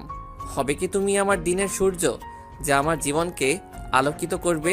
হবে কি তুমি আমার ওই পূর্ণিমার চাঁদ, যে আলোকিত করবে আমার রাত? হবে কি আমার না দেখা স্বপ্ন, যা প্রতি রাতে তোমাকে নিয়ে দেখতে চাই? হবে কি আমার ছেলে স্বামীর আম্মু? এই প্রথম কোনো ছেলে দিয়ে প্রপোজ করা দেখলাম। আমি তোমার ছেলের আম্মু হব। তাই বলে স্বামীকে কোলে তুলে নিল রিমি। এখন কি আমার বউটাকে একটু জড়িয়ে ধরতে পারি? না, এখন হবে না। স্বামী আছে এখানে, আগে বাসায় যাব, তারপর তোমাকে সব সময় বুকে শক্ত করে জড়িয়ে ধরে রাখবো, যেন আমাকে আর কষ্ট দিয়ে চলে যেতে না পারো। কে বলল আমি আমার সুইট বউটাকে রেখে চলে যাব? রিমির নাক টেনে বললাম। তারপর রিমি আর স্বামীকে 2 হাত দিয়ে দুজনকে জড়িয়ে ধরলাম। রিমি যেন আমার বুকের সাথে মিশে যেতে চাইছে। এই রিমি, আই লাভ ইউ সোনা। আই লাভ ইউ টু জান। তারপর হঠাৎ করে দরজায় ঠক ঠক আওয়াজ আসলো। আমি রিমিকে ছেড়ে দিলাম। দেখি মা বাবা আর ডাক্তার কেবিনে আসলো। ডাক্তার রিমিকে একটু চেক আপ করে বলল আগামীকাল রুগীকে নিয়ে যেতে পারেন। তাই বলে ডাক্তার চলে গেল। কি ব্যাপার, আমার মেয়েটাকে অনেক খুশি খুশি লাগছে আজ। অনেকদিন পর মেয়েটার মুখে হাসি দেখলাম। দোয়া করি যেন তোরা সব সময় এমন খুশি হয়ে সুখে শান্তিতে ঘর সংসার কর। রিমি মায়ের কথা শুনে কিছুটা লজ্জা পেল। কিছুক্ষণ পর একটা মহিলা এসে রিমিকে জড়িয়ে ধরে কান্না করে দিল। রিমিও সেই মহিলাকে জড়িয়ে ধরে অঝোর ধারায় কান্না করে দিল। আমি আস্তে আস্তে বাবার কাছে গেলাম। বাবা, এই মহিলাটা আবার কে? একে তো কোনোদিন দেখিনি। আরে বলদের বাচ্চা বলদ, এটা রিমির মা, তোর একমাত্র শাশুড়ি আম্মা হয়। কি? আগে বলবে তো যে ইনি আমার শাশুড়ি হয়। আসলে রিমির মাকে কোনোদিন দেখিনি, তাই চিনতে পারছি না। আমি তাড়াতাড়ি গিয়ে রিমির মার পা ধরে সালাম করলাম। রিমির মা আমাকে দেখে কান্না করে দিল। তারপর কিছুক্ষণ গল্প করে সবাইকে বাসায় পাঠিয়ে দিলাম। মায়ের সাথে স্বামীকেও বাসায় পাঠিয়ে দিলাম। আমি সারা রাত রিমির পাশে থাকবো, তাই সবাইকে বাসায় পাঠিয়ে দিলাম। এই, তোমার ক্ষুধা পেয়েছে না? না, আমার ক্ষুধা নাই, তবে কেউ যদি আমাকে নিজের হাতে খাইয়ে দিত তাহলে একটু খাইতাম আর কি। এত ঢং না করে সোজাসুজিভাবে বললেই হতো। কি আমি ঢং করছি? দাঁড়া ওখানে, আমি আসছি। আমি আর দাঁড়িয়ে না থেকে বাইরে এসে কিছু খাবার আর ফলের জুস কিনে রিমির কাছে আসলাম। তারপর রিমির হাত ধরে রিমিকে উঠালাম। তারপর একটু একটু করে খাইয়ে দিলাম। আমি রিমিকে খাওয়াচ্ছি, আর রিমি আমার দিকে এক দৃষ্টিতে আমার দিকে তাকিয়ে আছে, আর চোখ দিয়ে টপ টপ করে পানি পড়ছে। আমি রিমির চোখে পানি মুছিয়ে দিলাম। এই পাগলি, কাঁদছো কেন তুমি? তুমি যদি আমার উপর রাগ করো আবার চলে যাও, আমি সেদিন সত্যি সত্যি মরে যাব। দূর পাগলি, কোথাও যাব না তোমাকে ছেড়ে। খুব ভালোবাসি তো পাগলিটাকে, তাই আর ছেড়ে যাব না। তারপর রিমি আমাকে একটু খাইয়ে দিল। তারপর রিমির বেডের পাশে একটা এক্সট্রা বেড আছে। আমি রিমির কপালে একটা চুমু দিয়ে পাশের বেডে ঘুমাতে যাব। তখন রিমি বলল, কোথায় যাচ্ছ তুমি? কেন, আমি ঘুমাবো তো, তুমি ওখানে ঘুমাও, আমি এখানে ঘুমাই। রিমি এবার রাগ করে কোনো কথা না বলে মুখটা অন্যদিকে ঘুরে বসে পড়ল। আমি রিমির কাছে গিয়ে রিমিকে আমার দিকে ফিরিয়ে বললাম, এই পাগলি, রাগ করছো কেন? হঠাৎ করে মুখটা বাংলা পাঁচের মতো করলে কেন? রিমি আমাকে জড়িয়ে ধরে আহ্লাদি কণ্ঠে বলল, আমার সাথে আমার বেডে ঘুমাবে তুমি? খুব জড়িয়ে ধরে ঘুমাতে ইচ্ছে করছে, তোমার বুকে একটু মাথা রেখে ঘুমাতে দিবা? তারপর পাগলিটাকে বুকে জড়িয়ে ধরে ঘুমিয়ে পড়লাম। পাগলিটা আমার জড়িয়ে ধরে মনে হলো রিমি আজ পৃথিবীর সবচেয়ে খুশি। তার পরের দিন সকালে ঘুম থেকে উঠে দেখি রিমি রাতের মতো জড়িয়ে ধরে ঘুমিয়ে আছে, কিন্তু রাতের থেকে এখন বেশি শক্ত করে জড়িয়ে শুয়ে। তারপর রিমির কপালে একটা চুমু খেয়ে যেই উঠতে যাব, তখন রিমি উঠতে দিল না। তুমি কখন জাগলে? আমি তো দেখলাম তুমি ঘুমিয়েছিলে। আমি অনেক আগে উঠেছি, কিন্তু ডাকিনি, কারণ আজ সারা দিন তোমার বুকে শুয়ে থাকবো। তারপর বাসা থেকে সবাই নিতে আসলো আমাদের। তারপর আমরা সবাই বাসার উদ্দেশ্যে রওনা দিলাম। সামি তার মায়ের কোলে শুয়ে আছে, আর রিমি সামির মাথায় হাত বুলিয়ে দিচ্ছে। তারপর বাসায় এসে গোসল করে যেই বের হব, তখন রিমি আবার আমার সামনে এসে জড়িয়ে ধরলো। কি ব্যাপার আমার পাগলি বউটা, আজ মনটা হচ্ছে খুব ভালো। তুমি সব সময় পাশে থাকলে আমি সব সময় খুশি থাকবো। তারপর দুপুরে খাবার খাওয়ার সময় আমি রুমে বসে আছি, তখন রিমি রুমে আসলো। আমি বিছানায় শুয়েছিলাম, রিমি আমার মাথার কাছে আমার মাথায় হাত বুলিয়ে দিচ্ছে। একটা কথা বলবো, রাখবে কথাটা? আমি রিমির হাত জড়িয়ে ধরে বললাম, বলো। এতে আবার অনুমতি নেওয়ার কি আছে? না, তুমি আগে বলো যে আমার কথাটা রাখবে। আচ্ছা ঠিক আছে, তোমার কথা রাখবো, এবার বলো। চলো নিচে চলো, আজ সবাই একসাথে বসে লাঞ্চ করব। আমি রিমির কথা শুনে ফিক করে হেসে দিলাম। এইটুকু কথা বলবে তাও আবার ভয় পাচ্ছে। আচ্ছা তোমার কথা রাখতে তবে একটা শর্ত আছে, তুমি যদি শর্তটা মানতে পারো তাহলে সবাই একসাথে লাঞ্চ করব। তোমার আবার কি শর্ত? বলো, কি শর্ত তোমার? এখন আমাকে গুনে গুনে 20টা পাপ্পি দিতে হবে, তারপর আমি লাঞ্চ করব। আর যদি না দাও তাহলে আমাকে আবার কষ্ট করে বাইরে লাঞ্চ করতে যেতে হবে। আমার কথা শুনে রিমি লজ্জায় মাথা নিচু করে ফেললো। যা দুষ্টু, ওটা আমি দিতে পারবো না, কেউ দেখে ফেলবে। না, কেউ দেখবে না। আর যদি না দাও তাহলে যাই বাইরে থেকে লাঞ্চ করে আসি। তাই বলে আমি যেই উঠতে যাব, তখনই রিমি আমাকে বিছানায় ধাক্কা দিয়ে ফেলে দিল, আর আবার আমার বুকের উপর শুয়ে 4 ঠোঁট এক জায়গায় করে দিল। এভাবে কতক্ষণ ছিলাম জানি না, তবে আমার বেশ ভালো লাগছে। তাই আমি রিমির 2 গালে হাত দিয়ে আমার কাছে টেনে নিলাম। রিমি আমাকে ছেড়ে দিয়ে যেই চলে যাবে, তখনই আমি আবার রিমির হাত ধরে আবার আমার বুকের উপর নিয়ে আসলাম। রিমি এবার আমার গলা জড়িয়ে ধরে আমার বুকের উপর শুয়ে পড়ল। এই, আমরা হানিমুন করতে যাব না? ঢং দেখলে বাঁচি না, বুড়ো বয়সে হানিমুন তোমার? দাঁড়াও, বের করছি, দাঁড়াও। এই বলে রিমি আমাকে মারতে থাকলো। কি, আমি বুড়ো? তাহলে তুমি আমার সুইট বুড়ি বউ। আচ্ছা ঠিক আছে, এই বুড়োর সাথে তোমার থাকতে হবে না, আমি আবার চলে যাব। আগে আমি আর স্বামী যেখানে থাকতাম। রিমি আমার কথা শুনে আমাকে এবার শক্ত করে জড়িয়ে ধরে কান্না করে দিল। না, তুমি কোথাও যাবে না, তোমাকে আমি কোথাও যেতে দেব না। তুমি চলে গেলে এবার আমি সত্যি সত্যি মরে যাব। চুপ পাগলি, মরার কথা আর একবার যেন মুখে না শুনি। তুমি কি ভাবছো এই 5টা বছর তোমার কাছ থেকে দূরে সরে খুব খুশি ছিলাম, তাই না? তোমার কথা প্রচুর মনে পড়তো, খুব কষ্ট হতো তোমার মা বাবার কথা মনে পড়লে। তাহলে তুমি এই মাত্র বললে আমাকে ছেড়ে চলে যাবে? না, তোমাদেরকে ছেড়ে আমি কোথাও যাব না। চলো নিচে চলো, সবাই অপেক্ষা করছে আমাদের জন্য। তারপর নিচে এসে সবাই একসাথে খেতে বসলাম। রিমি স্বামীকে খাওয়াই দিচ্ছে। কতদিন পর বাড়ির রান্না করা খাবার খাইলাম। খাওয়া শেষে উঠতে যাব, তখন বাবা বলল, আহনাফ, তুমি কি ঢাকায় চলে যাবে নাকি এখানে নিজেদের ব্যবসা দেখাশোনা করবে? না বাবা, আমি আর ঢাকায় যাব না, এখানে নিজেদের ব্যবসা দেখব। তবে কিছুদিন পর থেকে অফিস যাব, আমাকে এক জায়গায় যেতে হবে, আর সাথে রিমি আর স্বামীকে নিয়ে যাব। আর আগামীকালই রওনা দেব।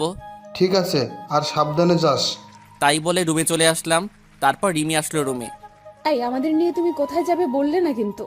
কেন, সেই সময় বললাম তো হানিমুনে যাব, আর খুব গুরুত্বপূর্ণ একটা কাজ আছে ওখানে।